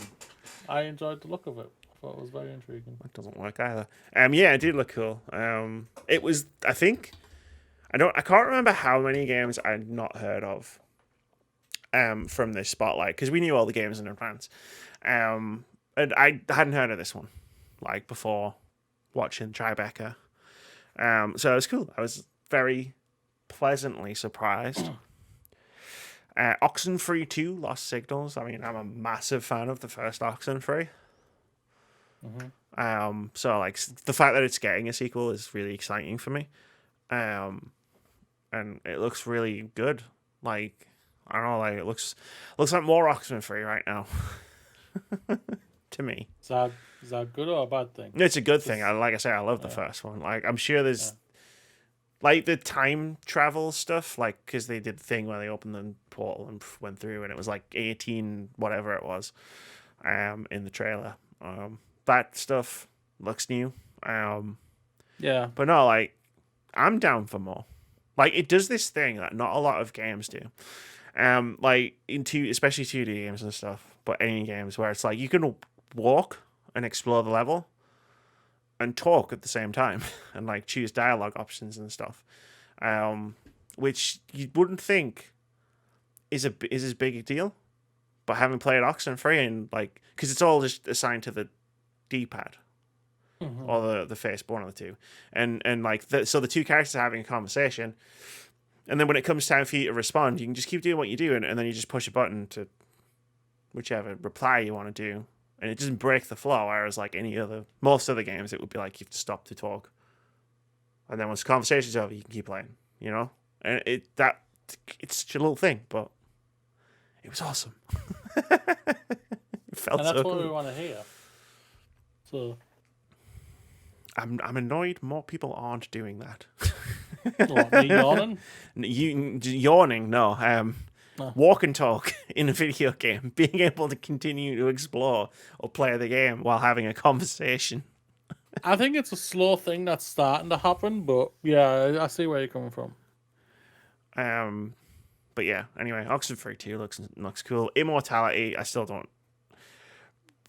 I mean, I kind of understand how the game works because I've played Sam Barlow's previous games, Her Story and Telling Lies, where it's like these are the three lost films of this actress, and you have to sort of you combine that with like going through behind the scenes interviews and footage and stuff, to figure out what happened to her. And I'm like, I'm in because of those two previous games.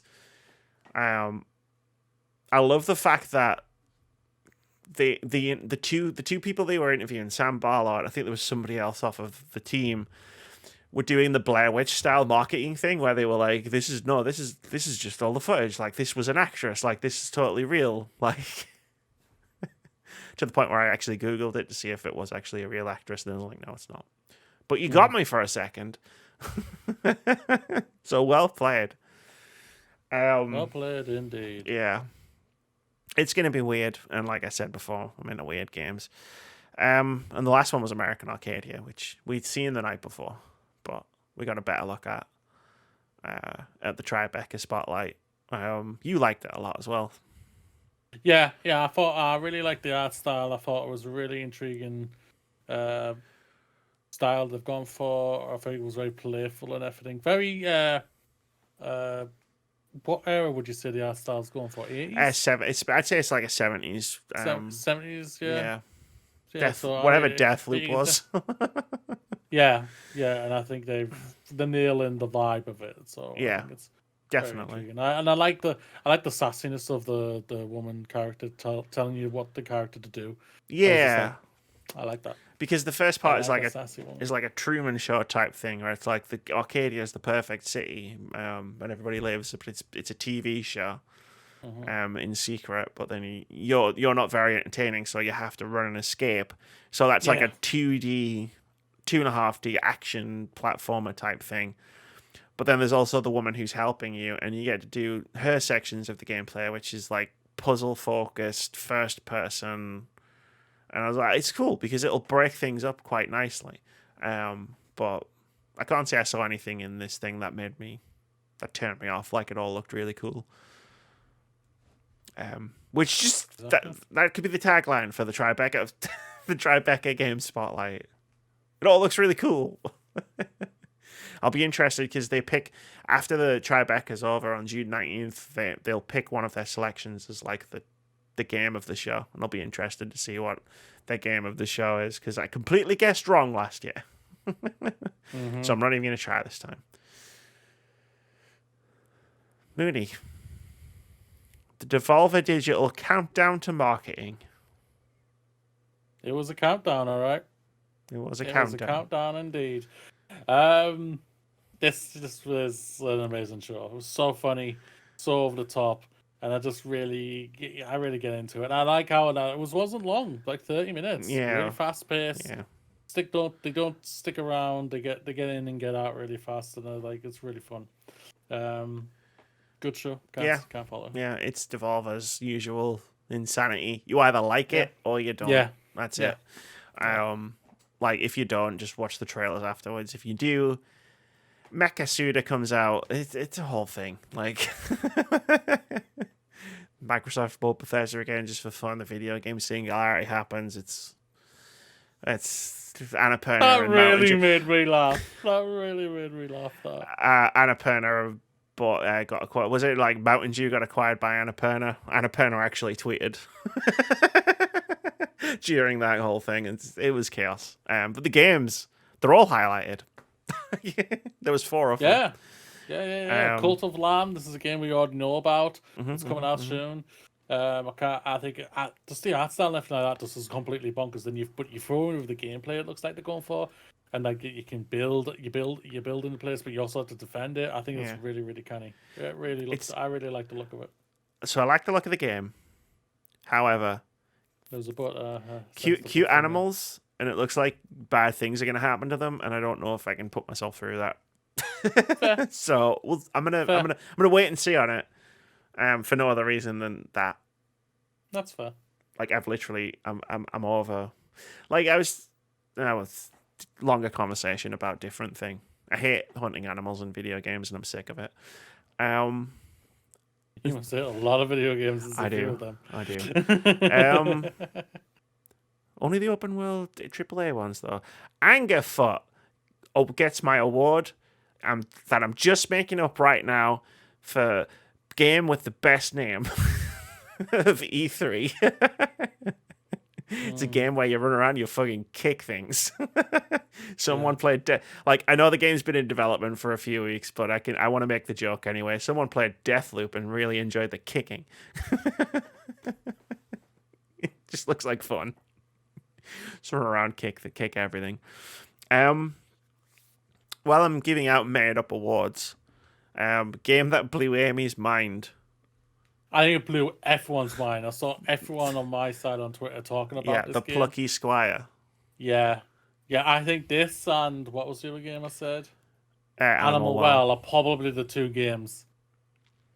I'll pose the two games that I think have like just went beyond. I can't say anything else after the rest of the games, after the other things they're going to talk about. But those two games. Don't worry, it's going to be quick. Are probably the best games I saw. Squire, the Plucky Squire. Like, I can go through my thought process. It's not long. As I was watching the trailer for it, where it was just like, oh, it's like a cool storybook game, and like you can see the full storybook as you're playing along it. And I was like, that's a pretty neat idea. Like, you know, for a cool adventure game, like that's a pretty cool idea. And then it gets to halfway through the trailer, and he's like, "Well, I'm just gonna jump out now," and now it's a 3D fucking. And I'm like, "What? You fucking kidding? You're like, what?" And then like you jump into like the cup and stuff, and I'm just like, "Oh my god." Yeah. My brain is not in one piece anymore.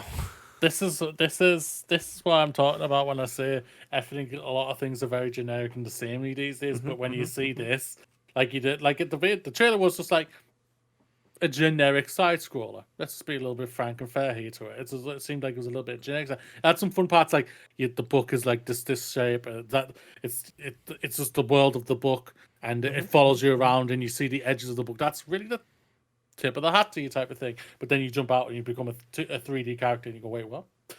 Yeah. Hello. Now we're talking. Now this is something different and something new. You're mixing in styles. You're going from 2D to 3D. You're going from pixel art to 3D, and it's really, really good.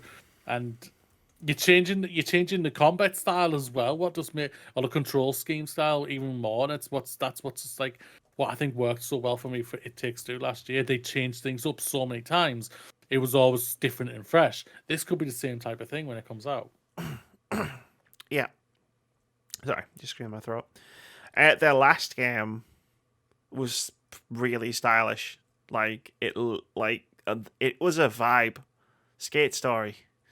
Like, and I really connected with the line, "You're a demon who's in constant pain and made of glass." And if you fall over, you'll shatter. Not gonna lie, I connected with that statement more than I would have liked. But Fair. it's a skateboarding game, so whether I play it or not, but you like skateboard through hell as a demon made of glass that can shatter if you fall over, and it just looks like I'm almost sold on trying to play it for the fucking art style alone. Like, That's fair. It just looks so good. That's fair. Devolver really just, I mean, their showcase was pure chaos. But like the games that they brought, they just fucking smashed it. The only thing I was a little disappointed that they didn't really talk about or make a fun joke about, unless I completely missed it, which possibly could have happened, is that they're $1 billion company now. Yeah, they didn't make that joke. They've got a 30%. PlayStation had a 30% stake in them. Was it 30%? Or was it 10%? I don't know. Yeah, but yeah, Can't fully remember. Yeah, they have a stake in them and everything like that. I would thought they would make a fun joke about something like that. Well, they don't. They didn't for it, but yeah. I mean, It's a nitpick. It's not a. they made jokes about mergers and acquisitions, like in general. So Yeah. Tom Clancy's Animal Crossing T-shirt. Well, they just went public. There's a difference. I kind of want that Tom Clancy's Animal Crossing T-shirt. Just how stupid it is. That was one of the things one of the guys was wearing. Devolver Digital's website to see what's what. They're probably selling it. I remember the loot box coin from years ago. All right, so Guerrilla Collective 3, the Wholesome Direct, the Future Games Show. They all happened.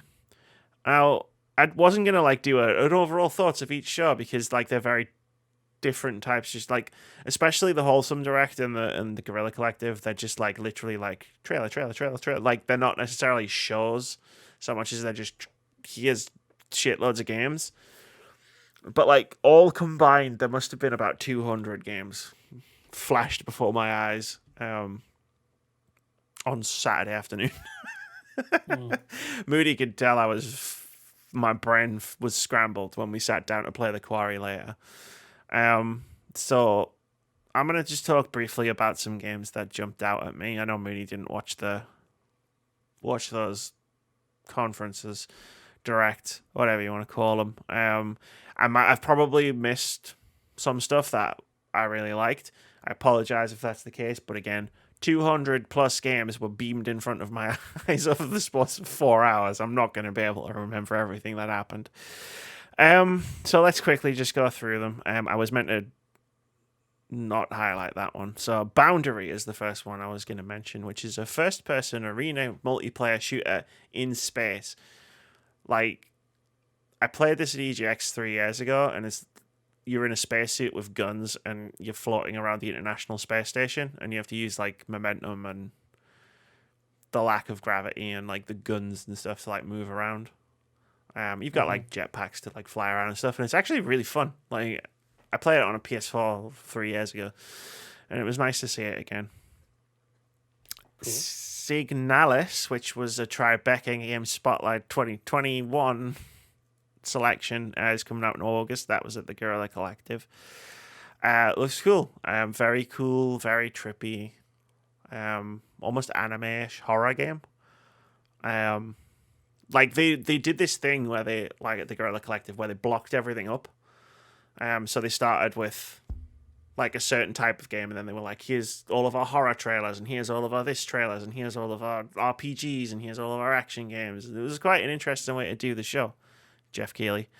The next one that stood out to me was The Fridge is Red, which is an anthology game. It's a horror game. It stood out to me because they've gone for a retro aesthetic art style, which is like, we're going to make a PS1 game. Like, the art style is PS1. And for like that's an interesting take. As a stylistic choice for a horror game, I think it works. Like, it was pretty unsettling, like in the trailer. Also, the name is The Fridge is Red. Weird name. Ripmos was another one, which is a puzzle game where you have to draw lines between things. I don't know how to explain puzzle games a lot of the time. I think it's difficult. It's a relaxing puzzle game where you create music by solving mazes, is what the Steam store page says. It's the best way I can describe it. 9 Years of Shadow is a Castlevania Symphony of the Night. It's like, it's inspired by that game. And it looks really cool, pixel art style. You get power-ups like you would in Castlevania, because it's a Metroidvania. That's where the second half of the name came from. There are different armors that you can wear, tied to different elements, so like fire, water, earth. And it looks really interesting. This is one of the few games where I'm going to talk about where I feel like I don't know if Moody's going to weigh in or not.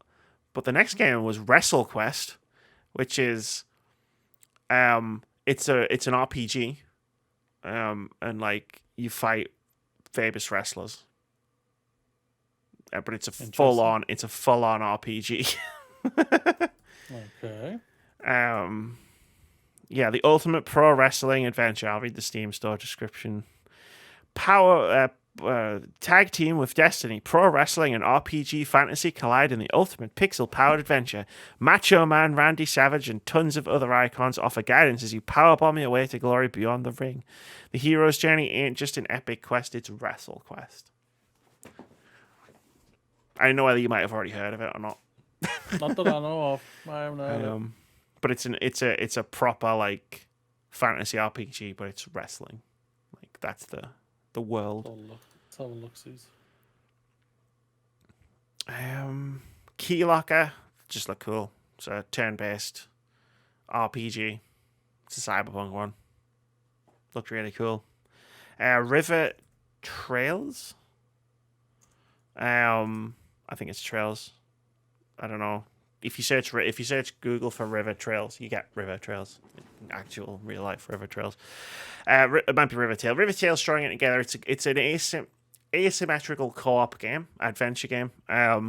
One person is on land as a cat, and the other person is in the water as a fish, and you've got to help each other like through the level. And I was like, I literally said on the stream, that'll be a fun game for me and Mooney to argue over while we play. The asymmetrical gameplay reminded me a little bit of like It Takes Two, you know, where we had different abilities that we had to combine together. But obviously on a smaller scale because it's a smaller indie game. I'm always on the lookout for games that we can play together. And the last one that from the Guerrilla Collective was Flat Eye, which was a resource management sim, which is going to have an emphasis on narrative choices. You run a shop, which is like a technological hub, and like people buy stuff and then you upgrade the things in your like shop. But like the things that you're upgrading are like you can get like a scanner on the toilet, so it scans what people put down the toilet. So then you can tie that into like figuring out if there's anything wrong with them, and then like building like a medical station. Oh, yeah. So that you can catch them on the way out and like charge them more money for like cures for whatever's ailing them based on their shits. Like, look, weird. It was a weird game. I liked it. A weird collision of things. I've been talking a lot without break. I might just do the rest of these some other time because my throat isn't holding up. I've got a lot more games that I wanted to get through. And they're all really cool. Maybe I'll make a list somewhere. Do a video tomorrow. Maybe. And add it on to this. The Wholesome Direct and the Future Game Show, because there was some really cool stuff on there that I really want to talk about. Just do an add-on video tomorrow. Just add it on. Nightingale, the game I did think I was going to be into when it got announced, and now the more I learn about it, the more I'm getting into it. Like, how are you going to do me like that, games industry? I'll just list them and then go check these games out because they all look really cool. Lumberjack. What's Lumberjack but bear? Snufkin Melody of Moomin Valley, Spirit Swap lo-fi beats to match 3-2. Tracks of Thought, A Walk with Yaya, Melatonin, The Wandering Village, Mail Time, Terra Nil, Lost in Play. Lost in Play looks great. It looks so cool. And then from the Future Game Show, again, I'm just going to list them. Go check them out. Luto, Nightingale, The Entropy Center, Puzzles for Clef, Bramble the Mountain King is another standout that looks incredible. The Last Faith, which is a 2D Bloodborne looking motherfucker. Thymesia, which is a 3D Bloodborne looking motherfucker. Arctic Awakening. And that's all of them. I would talk more about them, but anyone who is listening to this podcast can probably hear that I'm not going to be talking about much in the next 10 minutes from now.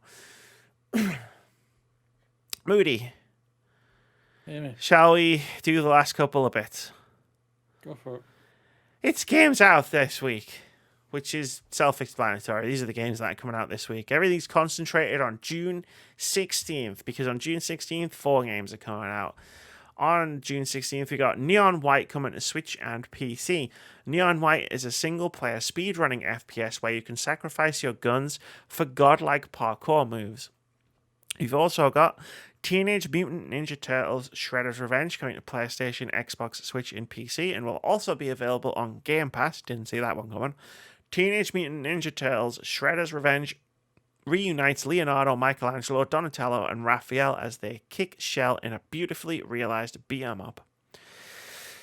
Oh, we've got 5 games, I can't count. Next up, we've got Redout 2 coming to PlayStation, Xbox, Switch, and PC, the fastest racing game in the universe. Redout 2 is a tribute to classic arcade racing games and the sequel to the critically acclaimed Redout. Reach impossible speeds in exhilarating futuristic races across an extensive single-player campaign and competitive multiplayer. We've also got Skeleton Crew coming to PC. Kick, throw, and thrash your way to victory in this gothic multiplayer platform brawler. Explore dungeons, unlock new characters, kick butts. Lastly, we've also got Starship Troopers Terran Command coming to PC. Starship Troopers Terran Command is a thrilling, real-time strategy game set in the Starship Troopers movies universe. Take command of the mobile infantry and do your part in the war against the arachnid threat. Ensure that human civilization, not insects, dominates the galaxy now and always. Boom. I played Skeleton Crew at EGX a few years ago. It was kind of fun. So it was nice to see his name pop up. Oh, that's good to hear. It's always nice when you play because it was like a 1-station demo booth, shoved off into the corner of nowhere, and it's always nice when you play a game and you go, oh, that was fun. That that isn't one of the more popular ones of the show, and then to see it be it's a thing, it got a publisher and now it's coming out, that's cool. But it is time for the final segment of the podcast. Unless Moody wants to talk us through all the games he bought on Fantasy Critic after this, which I'm fine with. But it's time for OpenCritic Head-to-Head. This is the game we play every single week where we try to guess the upcoming score of 1 and sometimes 2 upcoming games. Last week, there was some confusion about scores. Ones I read out on the podcast that Moody put in the document may not have been accurate because you put them in the wrong place. Don't worry about it. It's fine. We sorted it. Last week, we tried to guess the OpenCritic average of 2 games. The first game, Mario Strikers Battle League Football. Amy guessed it would get a 79. Moody guessed it would get an 85.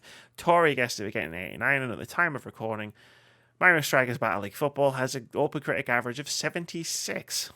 Tori thought it would be one of the highest rated games of the year. I said the same thing. I literally said highest rated game of the year with a question mark on the end of it. Hey, Respect. there's nothing wrong with being optimistic. I know, but damn. So that means Amy gets the point. And I mean, Even I was saying myself I was being optimistic for freaking 85. I mean, damn. let's be fair though. She nailed the next one because we also tried to guess the OpenCritic average for The Quarry. Amy guessed it would get an 87. Moody guessed it would get a 79. Tori guessed it would get an 82. And at the time of recording, The Quarry has an OpenCritic average of 82, which gives Tori 2 points and means that our guests, which I've amalgamated into one group, are finally off the board with points. It puts the scores at Amy 11, Moody 8, and all of our guests combined 2. You're 12 now. Am I? Yeah, because I'm. Oh, yeah, I didn't do the thing because when I was changing the font over and stuff. Yeah, technical stuff. I mustn't have added the point on. So Amy's 12, Moody's 8. Our guests are 2. You know the only reason I went 87 on The Quarry? Did you get that far in last week's podcast? I haven't watched it yet. All right, well, I'm going to explain it to you because it was really funny. So you'd put 85 because you put it in the wrong place. So I thought you were guessing 85. I gave Tori the next guess, which was 82. And then I said to you, Tori, the smartest thing for me to do here would be to go below you. Because, I don't think it's going to go above 85, which is what I thought you had guessed. Like, but then I said, but because Moody's not here, I'm paraphrasing myself, because Moody's not here, and I want to be a dick about it, and I've got a big lead anyway, so I can afford to throw away some points. I'm just going to sandwich him. And then you messaged me saying, no, that was for the other one. I'm actually guessing a 79. And I was like, I was oh, knackered that day when I had a look and I didn't read properly. I saw Mario Strikers. I didn't see the quarry there whatsoever. I typed in the number, that's it, and left, and unclogged my phone. And then I didn't get your message until the next day. And I was like, yeah, well. So we never got an OpenCritic average for Crime Site. And I've given up on it. I've deleted it off of the document and banked it for when we need another double header. But that's all the times you did 2 games at the same time, when we've had multiple occasions to do 2 games, you do for these 2. It was bonkers to me. just salty that you didn't get any points out of it. I don't care that I'm going to get any points. I don't give a flying hoot. What I care about is that you're just so random with yourself when it comes to picking 2 games. Oh my god, We've had many a time. Amy being random about stuff? Never. No, that's not in Amy's personality type. Amy's never random. This week we're trying to guess the OpenCritic. When have I ever made sense? You never do, and that's exactly what infuriates with me. Get used to it, Buster. Or I'll do 2 this week as well. This week we're trying to guess the OpenCritic average of Neon White. 2 this week. I don't care. I'm here to know what number 1 I need to do then. I've suggested doing 2 sometimes, and you'll be like, yeah, you want to. I think it's just because I've suggested it, just like, I'm not listening to a man go away. It's really done. I mean, I don't listen to men in general anyway, but like, you want to talk about one of us not listening to the other one? I'm just ranting for the heck of it now. What the fuck? I don't open that can of worms. We'll be here for another half an hour. Let's go. Moody, are you going to read your guess out loud, or should we just leave it? What? It's an audio podcast for a lot of people. You have to actually say the thing you just wrote down. Well, you know the number I've gone for. 81. 81. You know what I'm going for? Never fails. 88. Yeah, it never fails. Okay. I was unsure of going above. I mean, I'm 80, I'm not gonna lie, just because it's an indie game. I don't think it's gonna get picked up. I don't. Do you know what? I genuinely don't, but I genuinely think that's where I'm at with the game. Like, having played some of it, and I'm just giving in to my own excitement levels for the game. Fair. Like, every now and again, I've got to indulge myself.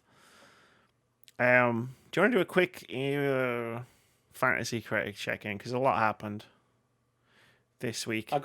I got 4 games. I got Return to Monkey Island, the Callisto Protocol, Please Don't Fucking Move, a Season, A Letter to the Future. Everyone's like screaming this could be like the next journey. I'm just thinking, why not go for it? And Midnight Fight Express. You sure did. I went for Rush tried to get the Callisto Protocol, but was outbid. I'm just trying to see. I only bid $10. I'm just trying to see what he actually bid. But he bid $1. Come on, Rush. You're gonna have to do better than that. You can only do the $1 thing for things you're sure no one else is gonna buy. You bid $10 for everything. And yes, I did. Elfie. No, Joe Medforce's counterpicked Hardwalk Legacy. No. I mean, yeah, he did that, but he did that when we drafted. I don't think Elfie's picked any new games, has she? Yeah, she has. She's dropped Redfall because it's not coming out, which makes sense. I didn't notice that. She saw when earlier in the year she dropped Hogwarts Legacy. So she bought it again. Moody, she's bought it again. And yet we still not sure if it's coming this year because there's not even a date for it. She's bid $10 on it. Interesting. So she got it for free. So she got it for free the first time. Yeah. And now she spent it. Oh my goodness. There was a wobble because there was that report the day after we did it saying it might be delayed. So she dropped it, even though it wasn't confirmed. which I've got another thing about that, actually, from something that happened last week. But she's bought it again. So if it does get delayed, okay, yeah, sure. You also dropped Final Fantasy 16, and I dropped Star Wars Jedi Survivor because those two games aren't coming out. And I'm also dropping Forza Motorsport. And you're dropping Forza Motorsport. I've already activated it, so just waiting for it to refresh.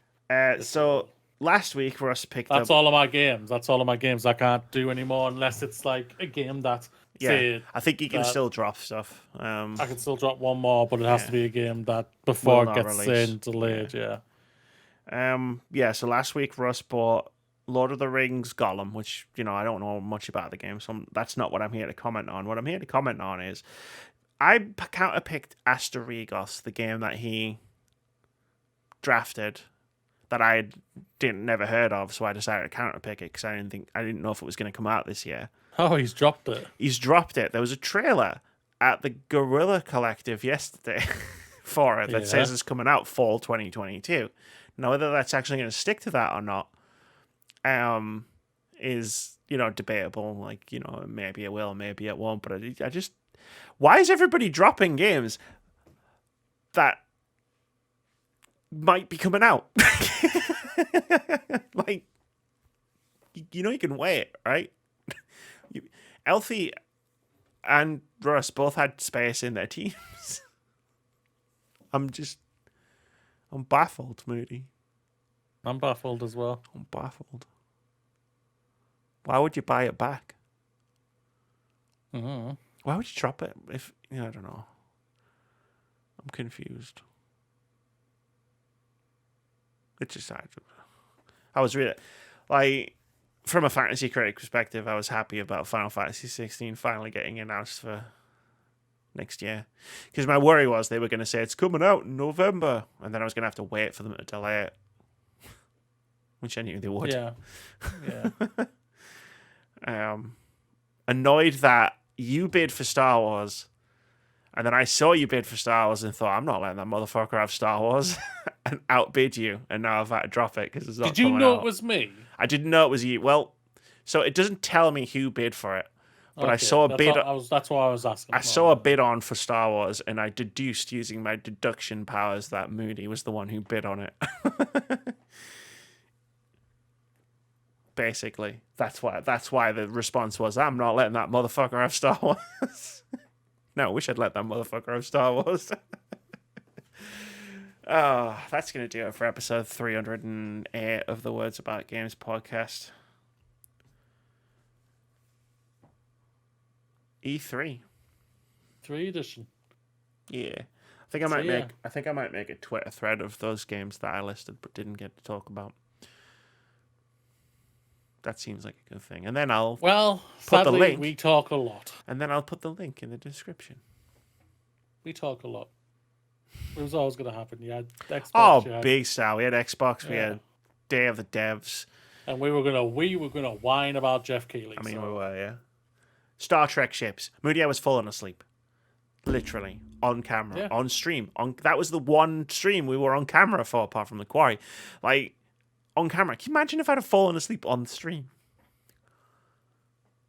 Damn you, Keighley. That would be funny. That would be very funny. It would be. Thanks, Keighley. Maybe this Gamescom, you'll finally get me. Say it Hell no, that's going to be 2 hours long as well, and he's going to make it even slower. That's what I mean. No, get me to fall asleep. Say bye, Moody. Bye, Moody. Bye, Moody.